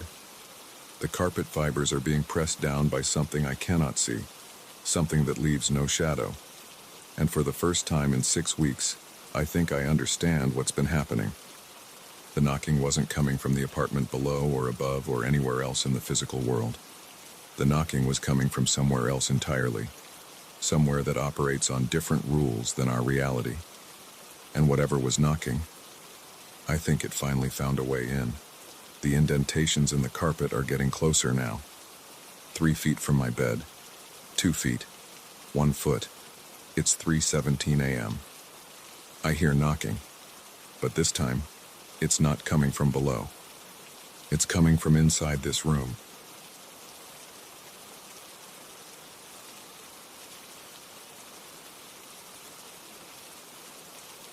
I first noticed him 3 weeks ago. It was around 2 a.m. at Joey's all-night diner, where I'd been eating my late dinners after my night shift at the hospital. He sat in the last booth, pressed against the wall, wearing a brown tweed jacket and a red tie that looked like it came from the 1970s. His posture was perfect, rigid, with both hands flat on the table. At first, I didn't think much of it. Lots of strange people come to 24-hour diners in the middle of the night. I'm one of them. But then I noticed he was there the next night, and the next. Always in the same booth, wearing the exact same clothes in the exact same position. I work as an ER nurse, and my shift ends at 1:30 a.m. The diner is just 2 blocks from the hospital, and it's become my routine to stop there before heading home. The food isn't great, but it's hot. And after dealing with emergencies for 12 hours straight, I need something familiar and steady. That third night, I watched him more carefully. He never moved, never ordered food, never drank water. Just sat there, hands flat on the table, staring straight ahead. The waitresses walked past him like he wasn't even there. "Hey, Mary," I called to the waitress who usually served me. She was in her 50s with graying hair and comfortable shoes that squeaked against the linoleum floor. "What's the deal with the guy in the back booth?" Mary looked where I pointed, then back at me with a confused expression. "Which guy, honey?" "The one in the brown jacket. Been here every night this week." She turned again, squinting. "I don't see anyone back there, Jake. You want more coffee?" I looked at the booth. The man sat there, clear as day, his red tie a bright splash of color against the beige wall. "You're telling me you don't see him? Right there?" Mary's face changed. Her usual friendly smile disappeared. "Don't," she said. "Just don't." She walked away, leaving my coffee cup empty. I pulled out my phone and tried to take a picture. The screen showed an empty booth. I took another. Same result. My hands started to sweat. The next night I chose a different booth, one with a direct view of him. My fork shook slightly as I ate my meatloaf. The man's face was unremarkable, middle-aged, clean-shaven, with neat brown hair combed to the side. His eyes looked straight ahead, never blinking. I started taking notes on my phone. Every night he appeared at exactly 2:13 a.m. Before that, the booth was empty. I never saw him enter. He was just suddenly there, like someone had switched on a projection. One night I decided to sit in the booth right next to his. My heart pounded as I slid into the seat. This close I could see every detail of his clothing. The tweed jacket had a small tear on the left elbow. The red tie had a faint stain near the bottom. His hands were pale with neatly trimmed fingernails. He didn't smell like anything. No cologne, no body odor, nothing. The air around him felt colder, but maybe that was just my imagination. "Can you hear me?" I whispered. No response. Not even a twitch. I reached out, my hand shaking, and tried to touch his sleeve. My fingers passed through the fabric like it was made of smoke. A cold sensation shot up my arm, and I jerked back, knocking over my water glass. The crash drew stares from other customers. When I looked back, the man was still there, unmoved, unresponsive. I started staying later, waiting to see if he ever left. He didn't. At exactly 5:47 a.m., he would vanish. No movement, no fade out, just there 1 second and gone the next. My co-workers at the hospital noticed something was wrong. I was distracted during shifts, making small mistakes. The head nurse pulled me aside and asked if everything was okay. I said I wasn't sleeping well. It wasn't a lie. I tried different approaches. One night I brought a thermal camera I borrowed from the hospital's maintenance department. Through its screen, the booth was empty. An EMF meter showed no readings. A digital voice recorder picked up nothing but the normal sounds of the diner. I searched local news archives online. Nothing about deaths at the diner. No missing persons matching his description. I even asked the diner's owner, an old Greek man named Stavros, about the history of the place. 32 years I own this place, he said. Nothing strange, nothing bad, just good food, good business. He looked at me hard. You should eat somewhere else for a while, I think. But I couldn't stay away. The man had become an obsession. I needed to understand what he was, why he was there. My sleep schedule fell apart completely. Even when I wasn't at the diner, I thought about him constantly. I started scanning crowds for his brown tweed jacket and red tie. One night, about 2 weeks in, something changed. I was in my usual booth, pretending to read news on my phone while watching him. At exactly 3:33 a.m., his head turned. Slowly, mechanically, like a security camera, until he faced me directly. His eyes were brown, normal looking, but as I stared into them, I felt a pressure building in my head. The diner's fluorescent lights seemed to brighten until they were blinding.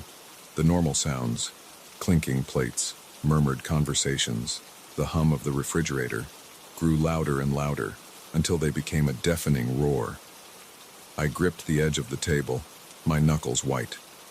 The man's mouth opened, revealing normal teeth, a normal tongue, but the sound that came out wasn't normal at all.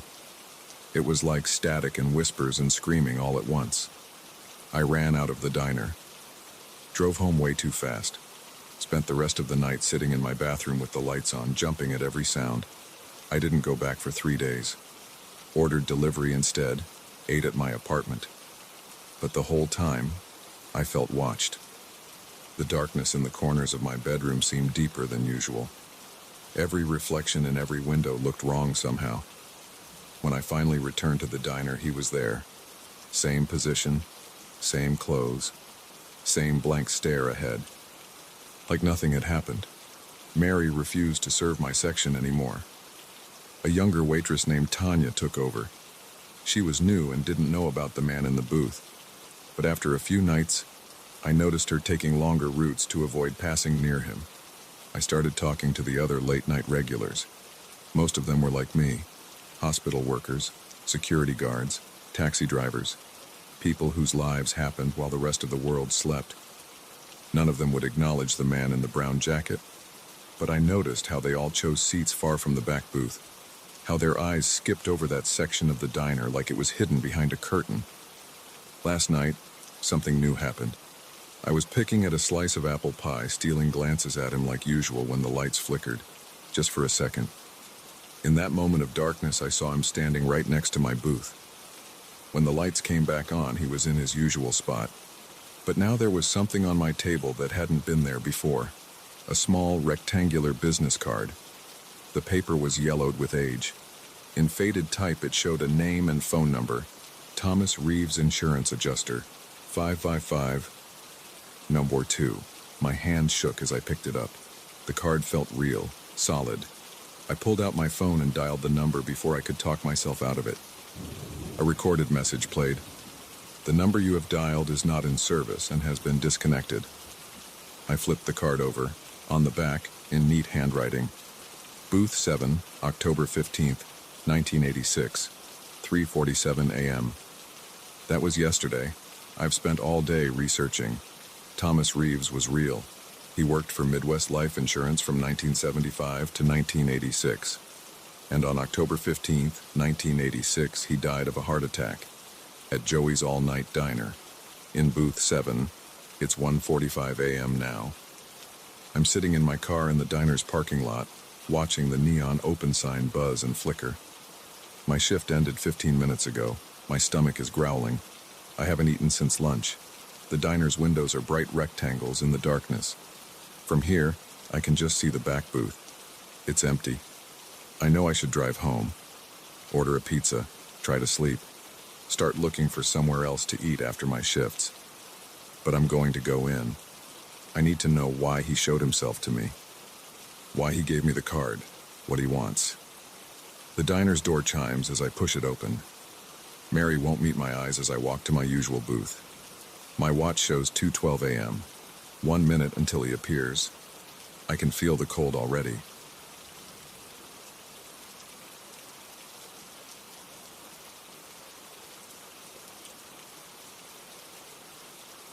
I didn't want to go down to that basement. The superintendent had asked me 3 times already to help clear out the old storage room, and I'd made excuses every time. But when he caught me in the lobby yesterday and mentioned he'd start charging a fee for unused storage spaces, I knew I had to deal with it. The basement of my apartment building stank of mold and old paper. My footsteps echoed against the concrete floor as I made my way past the rusted metal storage cages. The fluorescent lights buzzed overhead, flickering every few seconds. Unit B14 was mine. The numbers were barely visible under decades of grime. The padlock was stuck. I had to yank it 3 times before it opened with a sharp crack that bounced off the walls. Inside, cardboard boxes were stacked to the ceiling. Some had collapsed, spilling yellowed papers across the floor. The air felt thick and stale. I grabbed the closest box and sneezed as dust flew up. The cardboard crumbled in my hands. Inside were building records, maintenance logs from the 1980s, old lease agreements, notices about rent increases, useless junk that should have been thrown out years ago. The next box was the same, and the next. I worked my way through the pile, creating 2 stacks. Trash and more trash. My back started to ache from bending over. Sweat ran down my neck despite the basement's chill. Then I found the tenant registry. It was a thick leather-bound book, its spine cracked and pages warped from moisture. I sat on an overturned milk crate and opened it, more out of boredom than interest. The pages were filled with neat handwriting, listing names, apartment numbers, and dates going back to the 1960s. I flipped through randomly, scanning the entries. My eyes stopped on a page from 1974. There, in faded blue ink, was my name, Daniel Thomas Miller, Unit 4B. My heart jumped. I read it again. Daniel Thomas Miller, my exact name, middle name included. That wasn't possible. I was born in 1985. I'd only moved into this building 2 years ago. But there it was, my full name, written 50 years ago. I checked the rest of the entry. Move-in date, March 15th, 1974. Length of tenancy, 8 months. Reason for departure, left without notice. My hands were shaking. I turned the page, looking for more information, but there was nothing else about this other Daniel Miller. Just more names and dates. I pulled out my phone and opened the flashlight app, shining it close to the page. The writing was clear, no mistaking those letters. I took a photo, then another. The flash illuminated the darkness beyond my storage unit, casting strange shadows on the basement walls. A pipe creaked somewhere in the darkness. I jumped, dropping my phone. It clattered on the concrete. When I picked it up, the screen was cracked. I needed more information. I dug through the remaining boxes with new urgency, ignoring the dust and cobwebs. Most contained similar records, utility bills, repair invoices, complaint forms. In a water-damaged box at the back, I found a stack of Polaroid photos. The first few showed the building's exterior, not much different from today. Then I found one of the lobby from 1974. The furniture was different, but the marble floor and wood-paneled walls were the same. A man stood by the mailboxes, his back to the camera. My hands were trembling so badly I almost dropped the photo. The man wore a brown corduroy jacket and had dark hair cut short, exactly like the jacket I'd bought at a vintage store last month, exactly like my hair. I flipped through more photos. Most were too faded or water damaged to make out clearly. Then I found another one of the same man, this time facing the camera. The image was blurry, but I could see his face. My face. I sat there staring at it for a long time. The resemblance was exact. The same nose, same jaw, same slight asymmetry to the eyes. Even the small scar above my right eyebrow where I'd fallen off my bike as a kid. This had to be a mistake, or a prank. Maybe someone had photoshopped these pictures, planted them here as a joke. But the photos were genuine Polaroids, and that handwriting in the registry was decades old. I checked my phone, 11:47 p.m. I'd been in the basement for hours. The superintendent would be asleep by now. I needed to talk to someone who'd been in the building a long time. Mrs. Chen in 2A had lived here since the 1960s. I'd helped her carry groceries a few times. She was always up late watching Korean dramas. I gathered the registry and photos, shut the storage unit, and headed for the stairs. The basement seemed darker now. The fluorescent lights cast strange shadows that moved when I wasn't looking directly at them. My footsteps sounded wrong, like they were slightly out of sync with my movements. I was halfway to the stairs when I heard it. Another set of footsteps, coming from the darkness behind me. I stopped.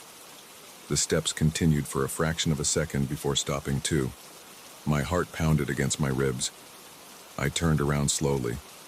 The basement stretched into darkness beyond the reach of the flickering lights. Empty storage units gaped like open mouths. "Hello?" My voice cracked. No response. I walked faster, trying not to run. The footsteps behind me started again, faster too. I reached the stairs and took them 2 at a time. The registry clutched to my chest. Behind me, the steps echoed off the concrete. I burst into the lobby, gasping. A lamp on the reception desk provided the only light. The footsteps had stopped. I stood there catching my breath, feeling stupid. Old buildings made noise. Everyone knew that. Mrs. Chen's door was dark. A note taped to it said she was visiting family in Taiwan. I cursed under my breath. Back in my apartment, I spread the photos on my kitchen table. They looked different under normal lighting. Older, more faded. But the man's face was still unmistakably mine. I opened my laptop and searched the building's address plus Daniel Miller, 1974. Nothing relevant came up. I tried variations. Dan Miller, D.T. Miller, Danny Miller. Just pages of social media profiles and white pages listings. The registry had a phone number listed for the other Daniel Miller. I dialed it, not expecting anything. A recorded message said the number was no longer in service. I searched my own name plus 1974 and found hundreds of Daniel Millers. None matched the details I was looking for. I checked birth and death records, newspaper archives, anything I could think of. At 3 a.m., my eyes burning from staring at the screen, I found something. A small article in the local paper from November 1974.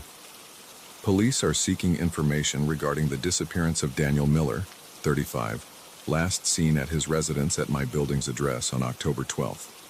Miller was reported missing by his employer after failing to appear at work for 2 weeks.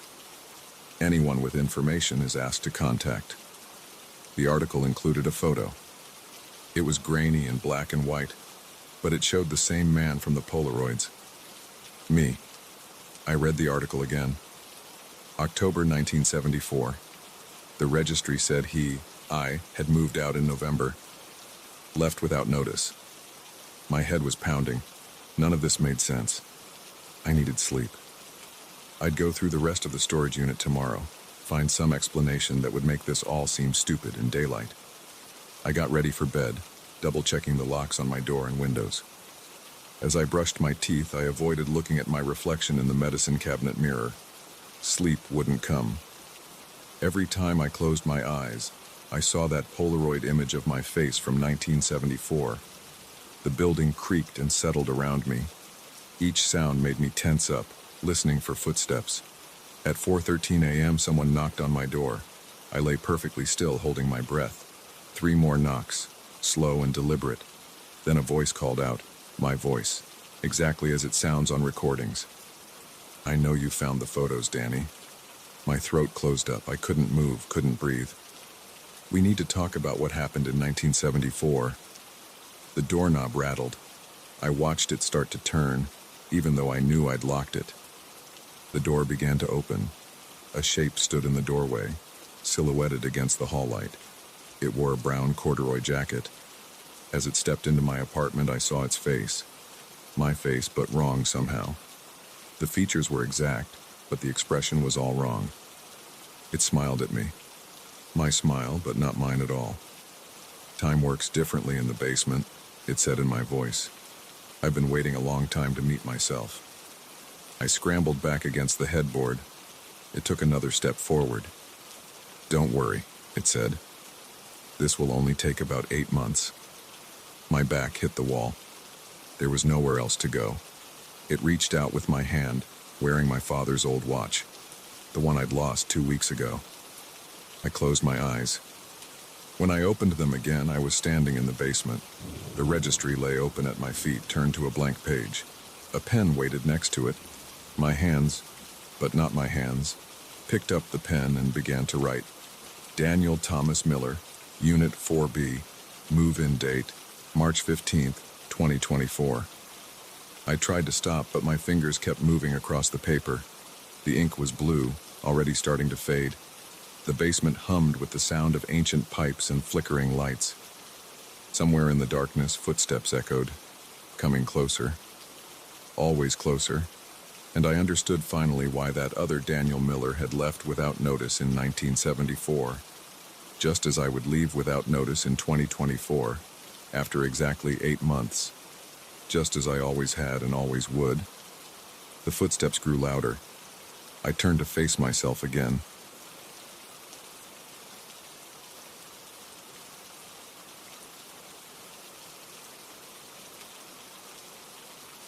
I didn't put that key in my pocket.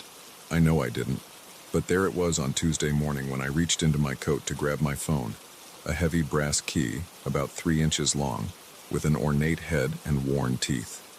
The metal felt cold against my fingers, and a thin layer of grime came off on my skin when I touched it.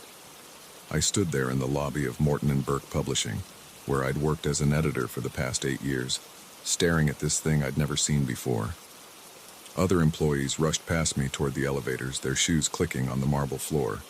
The security guard, Bill, gave me an odd look from his desk. "Everything okay, Mr. Parker?" I quickly shoved the key back in my pocket. "Yeah, fine. Just checking something." The weight of it stayed with me all day as I sat in my cubicle on the 14th floor, editing manuscripts about true crime and self-help. Every so often, I'd slip my hand into my coat pocket just to make sure it was still there. It was always there, like a small chunk of ice that never seemed to warm up. I thought about asking around the office if anyone had lost a key, but something stopped me. Maybe it was the way it looked, too old to belong in our modern glass and steel building. Or maybe it was the fact that I couldn't shake the feeling that it had appeared in my pocket, rather than being misplaced there. That night I took it home and put it on my nightstand. The next morning it was still there, catching the early sunlight. I picked it up and noticed more details. Tiny scratches in the metal, a pattern of crosses on the head, and what looked like the number 7 stamped near the tip. My fingers left fresh smudges on its dull surface. I brought it back to work with me. Don't ask me why. It just felt important, like something I shouldn't leave behind. For 3 days, it rode in my pocket while I went about my normal routine. Coffee from the cart in the lobby, manuscript reviews, lunch at my desk, meetings in conference room B, more coffee, more manuscripts.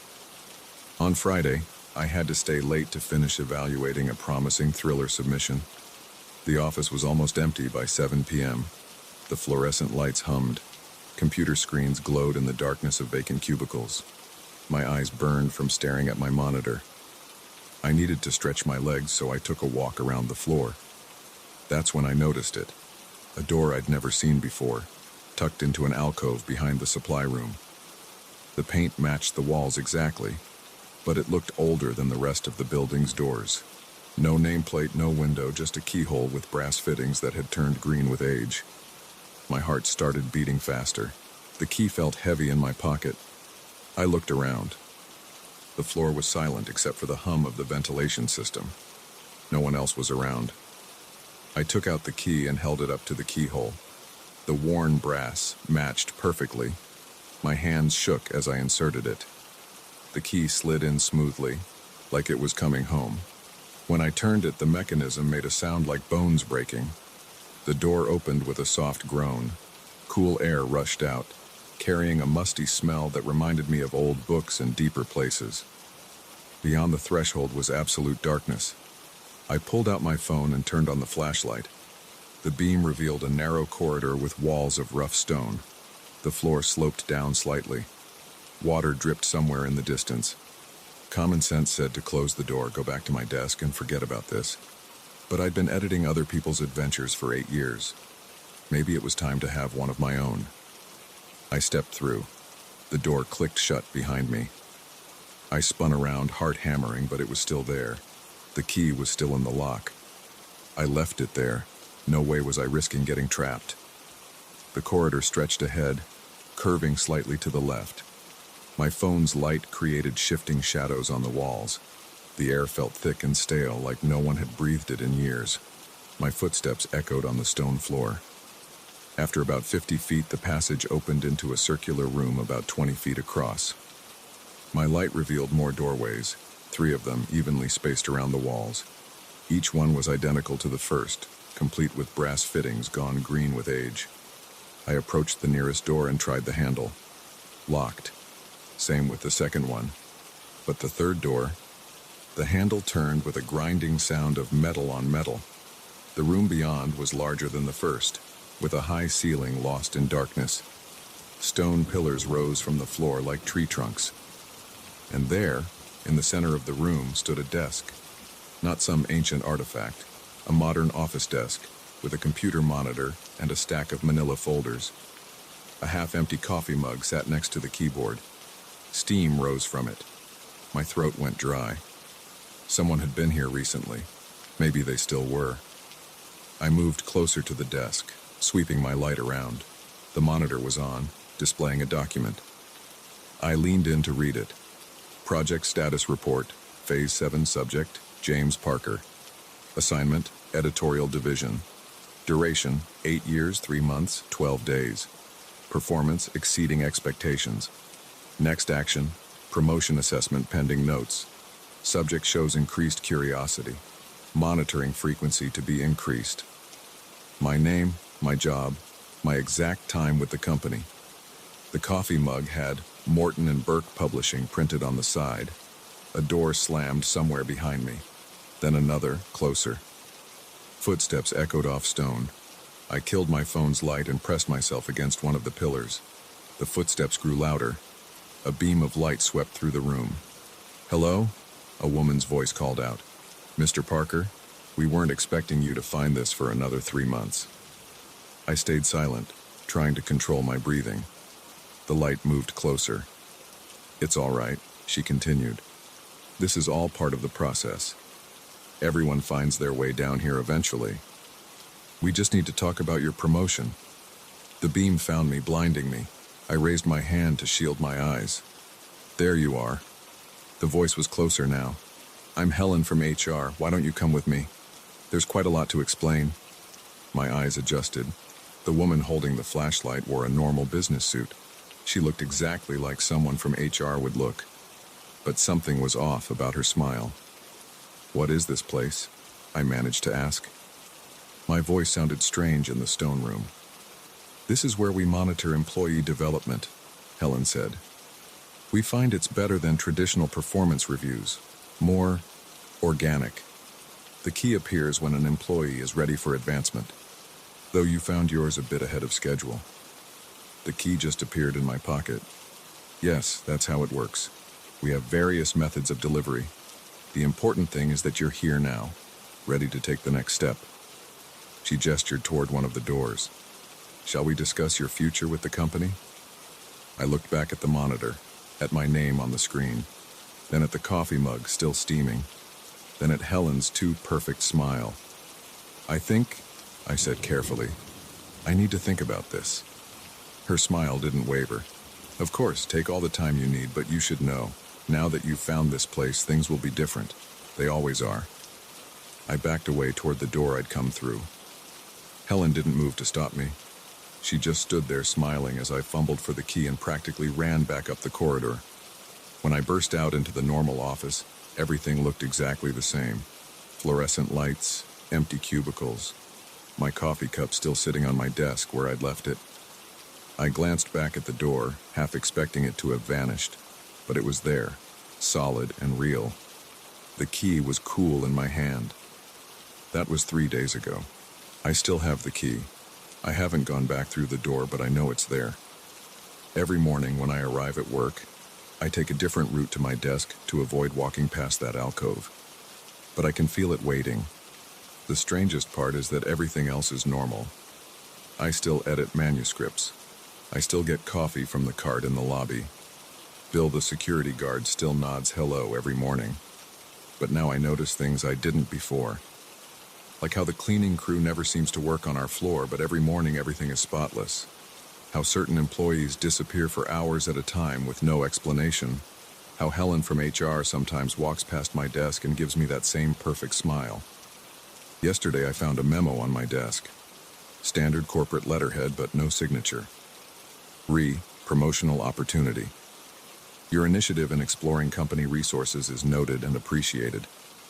Please schedule a follow-up meeting at your earliest convenience. The door is always open. P.S. Keep the key. You'll know when to use it again. I should probably quit. Find a new job editing books that don't make me wonder what's hiding behind their covers. But I won't, because every time I touch that key in my pocket, I feel something I haven't felt in 8 years of corporate life. Anticipation. Helen was right. Things are different now.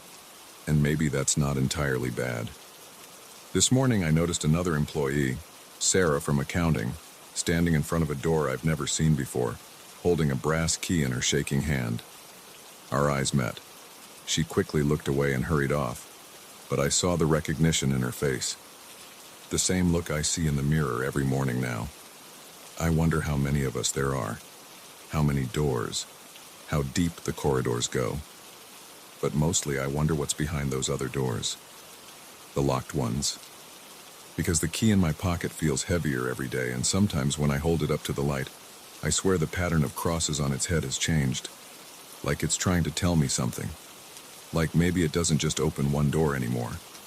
I've started taking walks around different floors of the building during my lunch break, looking for doors that don't quite match the others, watching for brass fittings gone green with age. I know I'll find another one eventually. And when I do, well, Helen said I was exceeding expectations. Maybe it's time to exceed them even more. The key is in my pocket right now as I write this. Cold, heavy, waiting. Tomorrow, I think I'll try a different door.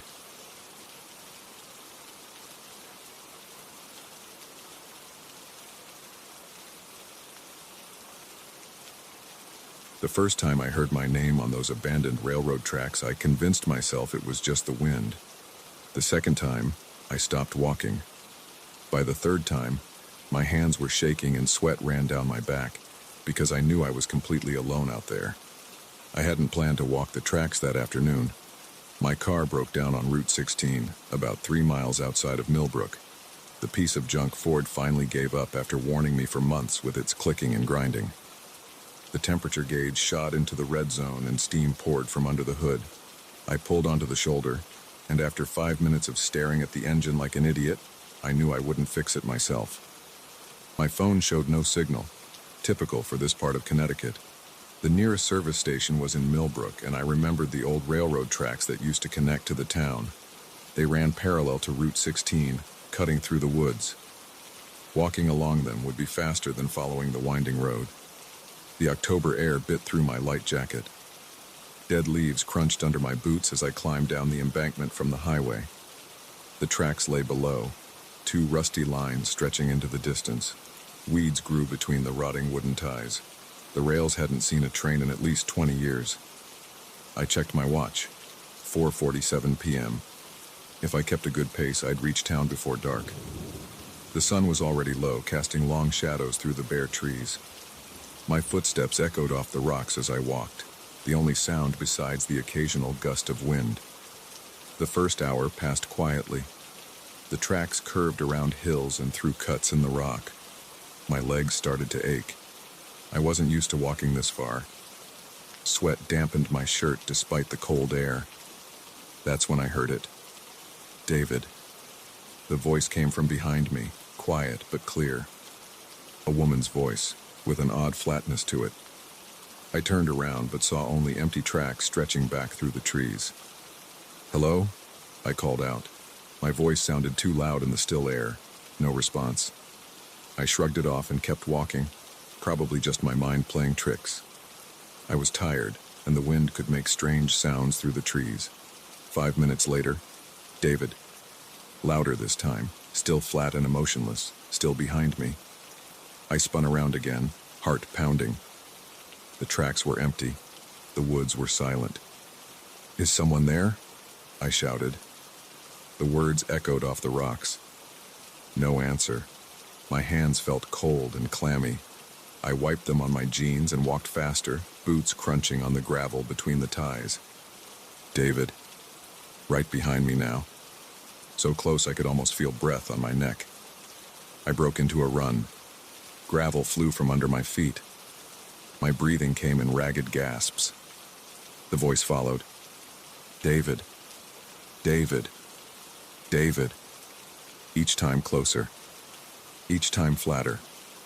Each time wrong somehow, like a recording played too slowly. I sprinted until my lungs burned. When I finally had to stop, bent over with hands on my knees, the voice was gone. Only my wheezing breath broke the silence. The sun had dropped behind the hills. Long shadows filled the cuts between the rocks. I straightened up, still breathing hard, and looked around. The tracks stretched empty in both directions. My watch read 6:12 p.m. Darkness would fall soon. I had maybe 30 minutes of daylight left. Millbrook couldn't be more than a mile or two ahead. I started walking again, faster than before. The temperature dropped as shadows lengthened. My breath came out in visible puffs. The cooling sweat on my back made me shiver. A twig snapped in the woods to my right. I jerked my head toward the sound, but saw only darkness between the trees. Another snap, to the left this time. Then silence. I walked faster, almost jogging. The gravel crunched too loudly under my feet. Each sound seemed to echo off the rocks. David. I stumbled and nearly fell. The voice came from directly ahead this time. I squinted into the growing darkness. Nothing moved on the tracks. Who's there? My voice cracked. This isn't funny. David, David, David. From behind again, then from the right, then the left, then everywhere at once. A chorus of flat, dead voices calling my name. I ran. Branches whipped my face as I left the tracks, plunging into the woods. I had to get away from those voices, had to reach the road. My foot caught on a root and I sprawled forward. My hands scraped against rocks and dead leaves. Pain shot through my knee. I lay there gasping, face pressed against the cold ground. The voices had stopped. Slowly, I pushed myself up. Blood trickled from scrapes on my palms. My knee throbbed where I'd hit it. Trees loomed around me in the darkness. I had no idea which direction I'd come from. The tracks were hidden somewhere in the growing shadows. My phone still showed no signal. A branch cracked behind me. I whirled around. Nothing there. Just darkness between the trees. Another crack, closer. Then another. Something moved in the shadows. A darker shape against the darkness. I caught a glimpse of pale skin. Wrong somehow. Too white. Too smooth. I ran again. Branches tore at my clothes. Roots tried to trip me. I had no idea where I was going. Just away. Away from whatever was behind me. The ground sloped upward. I scrambled up, grabbing at trees to pull myself higher. My lungs burned. My legs trembled. David! The voice came from above me now. I looked up and screamed. A face hung in the darkness between the trees, pale white with black holes where the eyes should be. The mouth opened too wide, showing teeth that gleamed like metal. David. I lost my footing and tumbled backward down the slope. Rocks and branches battered me as I fell. I hit the bottom hard, driving the air from my lungs. Pain shot through my whole body. I couldn't breathe, couldn't move. Footsteps crunched in the leaves, coming closer, slow, deliberate. I forced my eyes open. The thing from the slope stood over me. In the last gray light, I could see it clearly now. It looked almost human, almost, but the proportions were wrong. The arms too long, the fingers too thin, the skin so white it seemed to glow. The face was the worst part. No eyes, just smooth skin where they should be. The mouth was a jagged line that split the lower face, filled with gleaming metal teeth. It reached for me with those long fingers.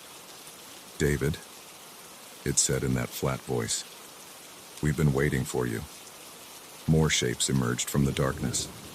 More pale faces. More metal teeth. I tried to scream, but no sound came out. My body wouldn't move. The first creature's hand touched my face. Its skin felt like cold plastic. Time to come home, David. The others moved closer, surrounding me. Their hands reached down. Cold plastic fingers pressed against my skin. No, I managed to whisper. Please. We've missed you, David, they said in unison, voices flat and dead. We've missed you so much. They lifted me from the ground. I couldn't fight, couldn't even move. Their cold hands held me as they carried me into the darkness. I saw the railroad tracks one last time, gleaming faintly in the distance. Then the shadows swallowed everything. I don't know how long they carried me. Time seemed to stop in the darkness. My body felt numb. Only their cold hands against my skin told me I was still alive. We went down into the earth through tunnels that shouldn't exist. The air grew colder, damper. It smelled of wet stone and decay. Lights appeared ahead. Not electric lights, some kind of pale blue glow that seemed to come from the walls themselves. It illuminated a vast underground space. More of them waited there. Dozens, hundreds. All those eyeless faces turned toward me as they carried me past. "Welcome home," they said together. Their voices echoed off the stone walls. They took me to a chamber deep underground. Machines lined the walls. Old machines, covered in rust and grime. But they hummed with power. Cables and tubes snaked across the floor. In the center stood something like an operating table. Metal restraints hung from its sides. "No," I said again. My voice was barely a whisper. "Please don't." They lifted me onto the cold metal surface. The restraints snapped closed around my wrists and ankles. More bands wrapped around my chest and head, holding me completely immobile. One of them leaned over me. Its mouth split open, showing those terrible metal teeth. "Don't worry, David," it said. "Soon you'll be just like us. Soon you'll understand." Something whirred above me. A machine descended from the ceiling, all sharp edges and gleaming needles. "We've waited so long for you to come back," they said. "Now we can make you perfect, make you pure, make you one of us." The needles touched my skin. Pain exploded through my body. I screamed until my voice gave out. Screamed as they cut away what made me human. Screamed as they replaced flesh with metal and plastic. When it was over, I stood before a mirror they'd brought. An eyeless face looked back at me. Pale white skin stretched over metal bones. A mouth full of steel teeth. "Welcome home, brother," they said. "Welcome home," I replied in a flat, empty voice. Now I walk the tracks at night. I call out to lost travelers with voices that used to be mine. I guide them down into the darkness where my brothers and sisters wait. Sometimes they scream, sometimes they beg, but in the end they all become pure. They all become perfect. Like me. I am David. I am home. And I have work to do. The tracks are calling again. Someone is walking alone in the growing darkness. Someone who needs to be made perfect. I open my steel mouth and call their name.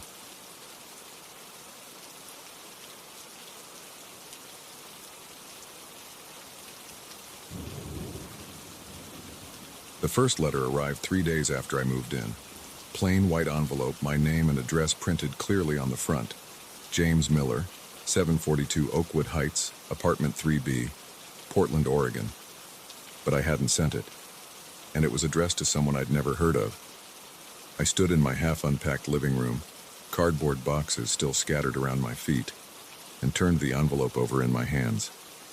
The paper felt expensive, heavy between my fingers. My stomach tightened as I read the return address again.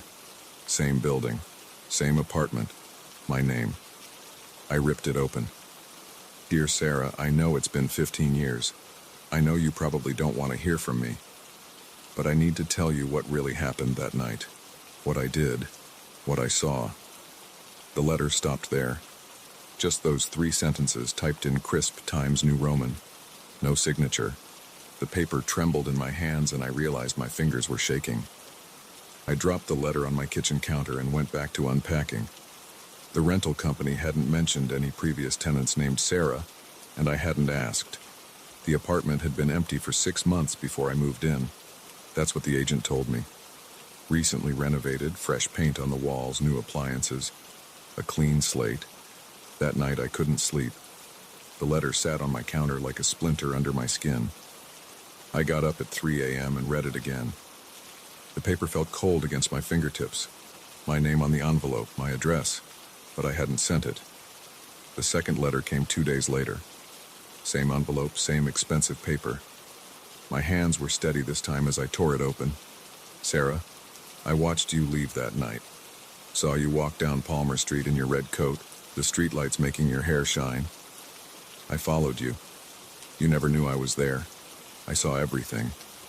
I called the post office the next morning. The woman on the phone sounded bored as she explained that, yes, they delivered all mail with the correct address, regardless of who sent it. But it has my name as the sender, I said. I didn't send it.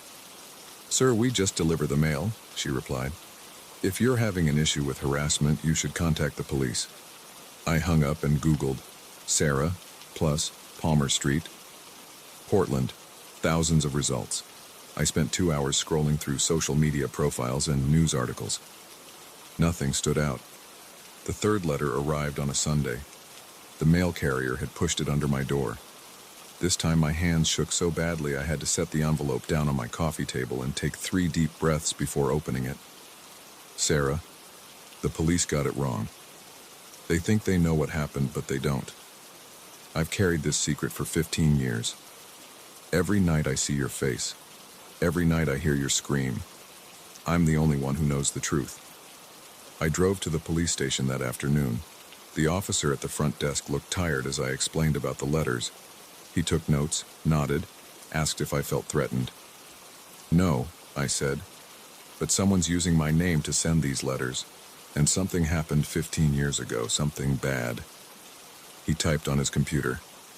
Nothing comes up for Palmer Street 15 years ago, he said. No major incidents. Could be someone playing a prank. With my name? He shrugged. File a report if you want. Not much we can do without more to go on.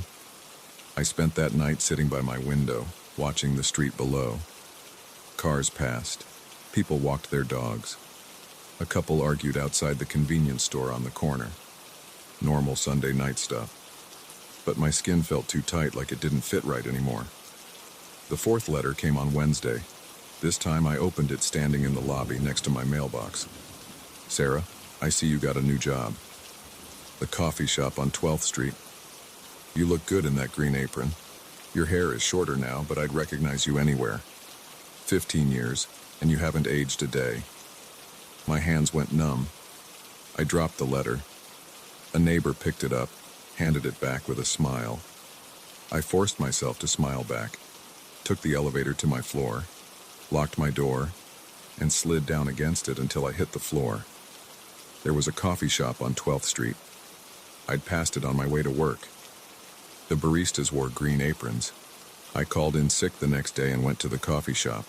Sat in a corner table for 4 hours, watching the baristas.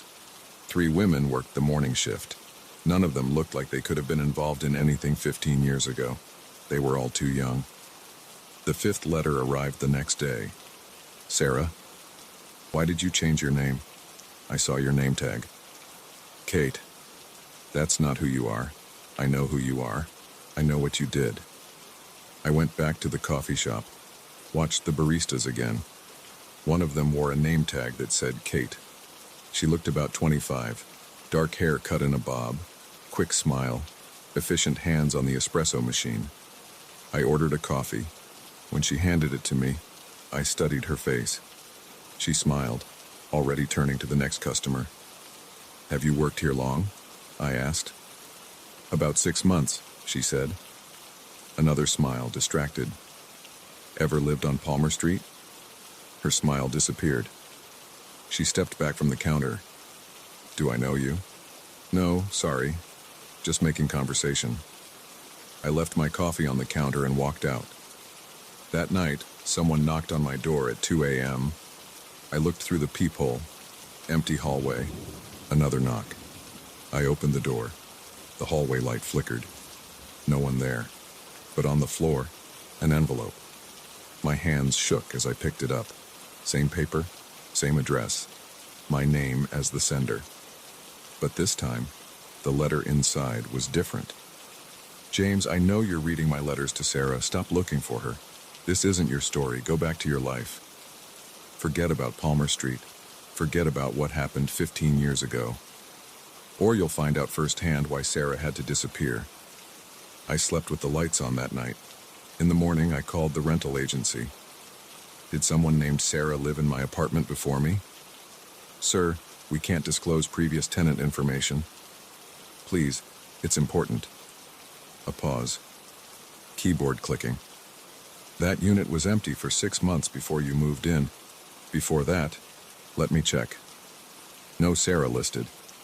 Previous tenant was a Robert Chen. Lived there 4 years.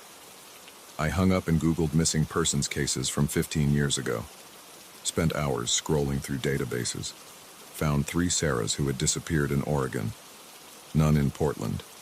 None on Palmer Street. The 7th letter came the next day. Just 3 words. Stop looking, James. I didn't sleep that night. Or the next. Sat by my window with all the lights off, watching the street. Cars passed. People walked. Normal life going on while my world twisted sideways.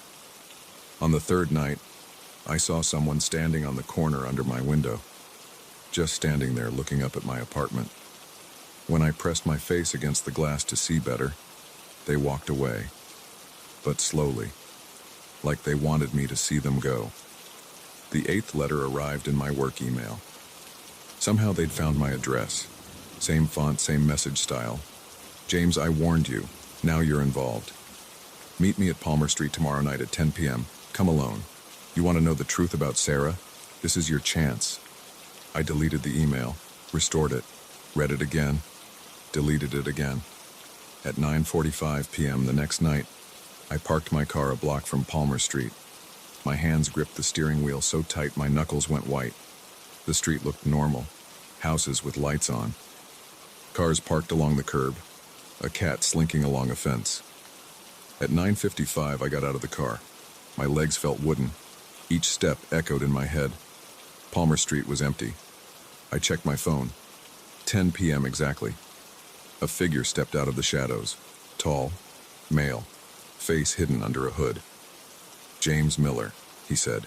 Not a question. I nodded. You've been looking for Sarah. Who are you? He took a step closer. Someone who knows the truth. About what happened 15 years ago. About what's happening now. Another step. Sarah isn't dead, James. She's hiding. And now you've drawn attention to her. Made people start asking questions again. What people?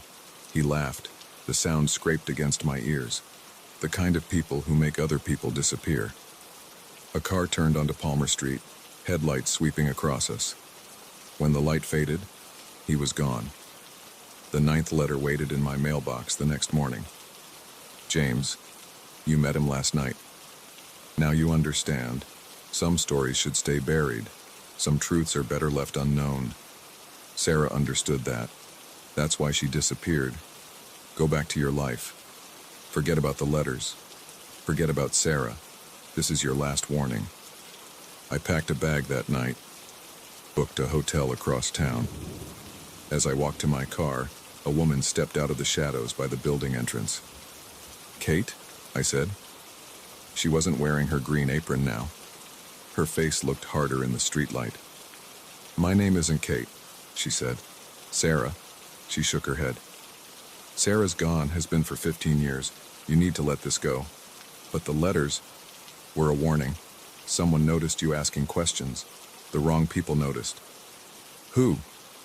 She looked over her shoulder. I have to go. Don't try to find me again. Don't try to find Sarah. Just live your life, James.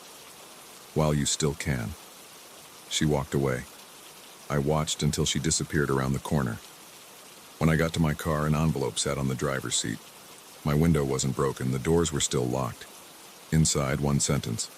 Some stories end with a warning. This is yours. I drove to the hotel, checked in under a false name, sat on the bed and stared at the wall until sunrise. The next day, I gave notice at my job, called the rental agency and told them I was breaking my lease, packed everything I owned into my car. As I drove out of Portland, heading east with no real destination in mind, my phone buzzed. Email from an address I didn't recognize. Smart choice, James. Some mysteries should stay mysteries. Some stories should stay untold. Drive safe. Don't look back. I deleted the email, turned off my phone, kept driving. That was 2 months ago. I'm in another city now. New job, new apartment. The letters stopped. But sometimes, late at night, I think about Sarah. About what happened 15 years ago on Palmer Street. About the truth buried under all those warnings. And I check my mailbox every morning with shaking hands, waiting for another envelope with my name as the sender. So far, nothing. But every time I see someone in a red coat or pass a coffee shop with green-aproned baristas, or hear footsteps behind me on a dark street, I remember, some stories don't want to be told, some mysteries don't want to be solved, and some warnings should be heeded. I heeded mine. I hope you heed yours. Just forget you read this. Go back to your life. Don't ask questions about Sarah or Palmer Street or what happened 15 years ago. Because sometimes, the most dangerous thing isn't the truth.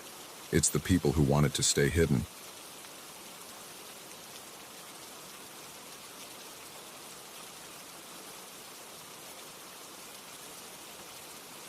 The GPS said to turn right. I shouldn't have listened. Now I'm stuck in the middle of nowhere and something's out there in the dark. I've been hearing it for hours. The sounds keep getting closer. But let me start from the beginning. I was driving home from a business meeting in Burlington, Vermont. It was Tuesday, October 12th, around 6 p.m. The sun was already setting, and I wanted to get back to Boston before it got too late. My regular route would take about 4 hours with traffic, but my phone's GPS suggested a shortcut through some back roads that would save me an hour. I pulled into a gas station to fill up before taking the detour. The old guy behind the counter looked at me funny when I mentioned the route. That road? He scratched his beard. Ain't been maintained in years. Nobody goes that way anymore. I laughed it off. GPS says it's still active. Should be fine in my SUV. He shrugged and handed me my receipt. Your call, buddy. Just stick to the main roads after dark. I ignored him. Local folks always had stories about back roads. Besides, my 2023 Range Rover could handle anything. I pulled out of the station and followed the GPS instructions, turning onto a narrow 2-lane road that wound through dense forest. The first hour was fine. The pavement was rough but passable. My phone showed I was making good time. But as the sun disappeared completely, the road got worse. Potholes appeared more frequently. Tree branches scraped against my car's sides. The GPS voice crackled. Turn right in 500 feet. I slowed down and squinted through the darkness. There was a dirt road heading into the trees. No street sign, no markers, just tire tracks disappearing into black forest. My phone lost signal for a moment, then came back. Recalculating. Continue on current route. I should have turned around right then. But the GPS insisted this was still the fastest way, and I was already an hour into the shortcut. Going back would just waste time. The dirt road got narrower. Tree branches closed in overhead, blocking out what little moonlight there was. My headlights caught glimpses of broken fence posts and crumbling stone walls hidden in the undergrowth. Then I saw the house. It was set back from the road about 50 yards, a colonial-style building with peeling white paint and dark windows. Something about it made my skin crawl. As I drove past, I could have sworn I saw a movement behind one of the upstairs windows. Just a quick shadow, there and gone. My hands tightened on the steering wheel. The road curved sharply around a hill, and that's when things really went wrong. The tire hit the pothole hard. I heard a loud pop and felt the car lurch to the right. Shit. I fought the wheel as the SUV slid in the mud. The back end fishtailed. I pumped the brakes, but it was too late. The Range Rover slid off the road and into a drainage ditch. The front wheels sank deep into thick black mud. The engine died. No, no, no. I turned the key. The starter whined, but the engine wouldn't catch. I tried again. Nothing. I grabbed my phone. No signal. Okay, Don, don't panic. I talked to myself in the sudden silence. Just get out and check the damage. I opened the door and stepped down. My foot sank ankle deep in cold mud. The beam of my phone's flashlight showed me the bad news. The right front tire was completely shredded, and the car was stuck at an angle in the ditch. Even with 4 good wheels, I'd need a tow truck to get out. I slogged through the mud to check the trunk. I had a spare tire, but it wouldn't help in this situation. What I needed was another vehicle or a winch. The temperature was dropping fast. My breath made clouds in the beam of the flashlight. I could try walking back to the main road, but I had no idea how far that was. In the dark, I'd likely get lost. Better to wait until morning. I had half a tank of gas, so I could run the heater if needed. I had some protein bars and water bottles from my business trip. I'd be uncomfortable, but I'd survive the night. I climbed back in and locked the doors. The dashboard clock read 8:47 p.m. That's when I heard the first sound. It was faint, just a crack of a branch in the woods. Probably a deer or raccoon, but something about it made the hair on my neck stand up. I waited, straining my ears. The forest was dead silent. No crickets, no owls, nothing. Another crack, closer this time. Then another. Something was moving through the trees, heading toward the road. I killed my flashlight and sat perfectly still, watching the woods through the windshield. The moon had risen, casting weak light through the branches. Dark shapes shifted in the shadows. A branch snapped right next to the car. My heart hammered against my ribs. I held my breath, trying not to make a sound. A shape moved in my peripheral vision. Something dark passed behind the car. I caught a glimpse in the side mirror. A human-like figure, but wrong somehow. Too tall. Too thin. The temperature inside the car plummeted. My breath came out in white clouds. Frost started forming on the windows. Something scraped against the rear bumper. A sound like fingernails on metal. I wanted to start the engine, to turn on the lights, to do something, but fear held me paralyzed. Every instinct screamed at me to stay still and silent. The scratching moved up the side of the car. I could track its progress by sound, along the rear door, then the front door, then the hood. A shadow fell across the windshield. I looked up. A face peered down at me through the glass. I screamed. The thing jerked back, vanishing into the darkness. I fumbled with my keys, hands shaking so bad I could barely grip them. The engine roared to life. I slammed it into reverse, then drive, then reverse again. The wheels spun in the mud. The car didn't move an inch. More shadows moved in the trees. More cracking branches. They were all around the car now. I hit the high beams. The lights caught nothing but empty forest. But I could hear them moving out there, circling the vehicle.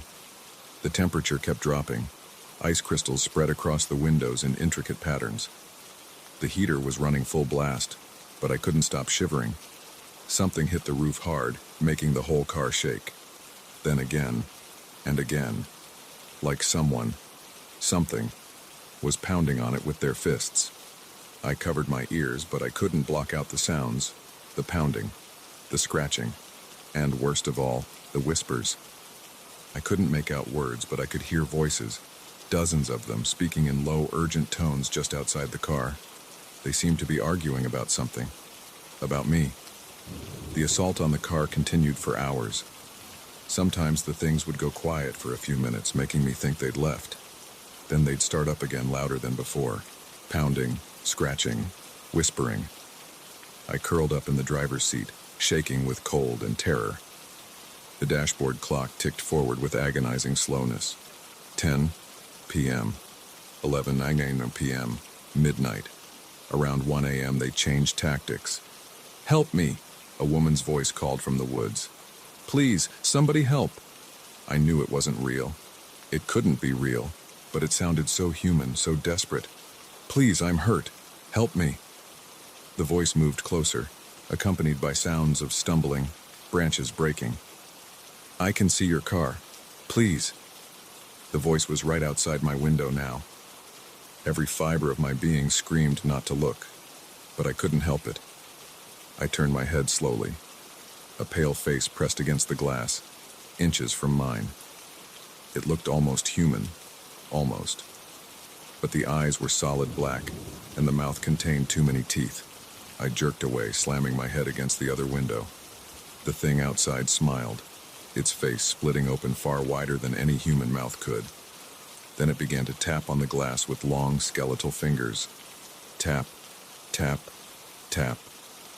Other faces appeared at the windows, dozens of them, all with those black eyes, all with those two wide smiles, all tapping on the glass. Tap, tap, tap. I squeezed my eyes shut and pressed my hands over my ears, but I could still hear them, still feel their presence outside the car, still sense their hunger. I don't know how long I stayed like that. time lost all meaning. There was only the cold, the tapping, and the absolute certainty that if I opened my eyes, they would still be there. Watching. Waiting. The first hint of dawn saved me. As the sky began to lighten, the tapping stopped. The temperature slowly rose. When I finally opened my eyes, the windows were clear of frost. The forest was empty. I sat there for another hour, waiting for full daylight. My whole body ached from being cramped in the same position all night. My throat was raw from screaming. At 7:23 a.m., a pickup truck came down the road. The driver, an old farmer, stopped and helped winch my car out of the ditch. He didn't seem surprised to find me there. "Took the shortcut, didn't you?" He didn't wait for an answer. "GPS always sends folks down this way, bunch of nonsense. Road's been closed for 20 years, ever since the massacre at the Thompson place." He jerked his thumb back toward the White House I'd passed. I didn't ask about the massacre. I didn't want to know. The spare tire got me to the nearest town. I gave my statement to a bored-looking sheriff's deputy who'd clearly heard similar stories before. He wrote down the basics and told me to stick to the main roads next time. I bought 4 new tires and drove straight home, taking the highway. I deleted that GPS app and downloaded a different one. But sometimes, late at night, I still hear that tapping. Still feel that bone-deep cold. Still see those faces with their black eyes and twisted smiles. And I never, ever take shortcuts anymore. The GPS tried to send me down that road again last week. I turned around and took the long way home. Better to spend an extra hour in traffic than another night in those woods. Because I know they're still there, waiting in the darkness. Waiting for the next person who trusts their GPS more than local warnings. Waiting for someone else to take that wrong turn. If you're driving through Vermont and your GPS suggests a shortcut through the back country, ignore it. Stick to the main roads, check your paper maps, ask locals for directions. Because technology doesn't know everything. It doesn't know about the things that live in those woods. The things that come out after dark. The things that tap on windows with their long, pale fingers. The things that are always hungry and always waiting.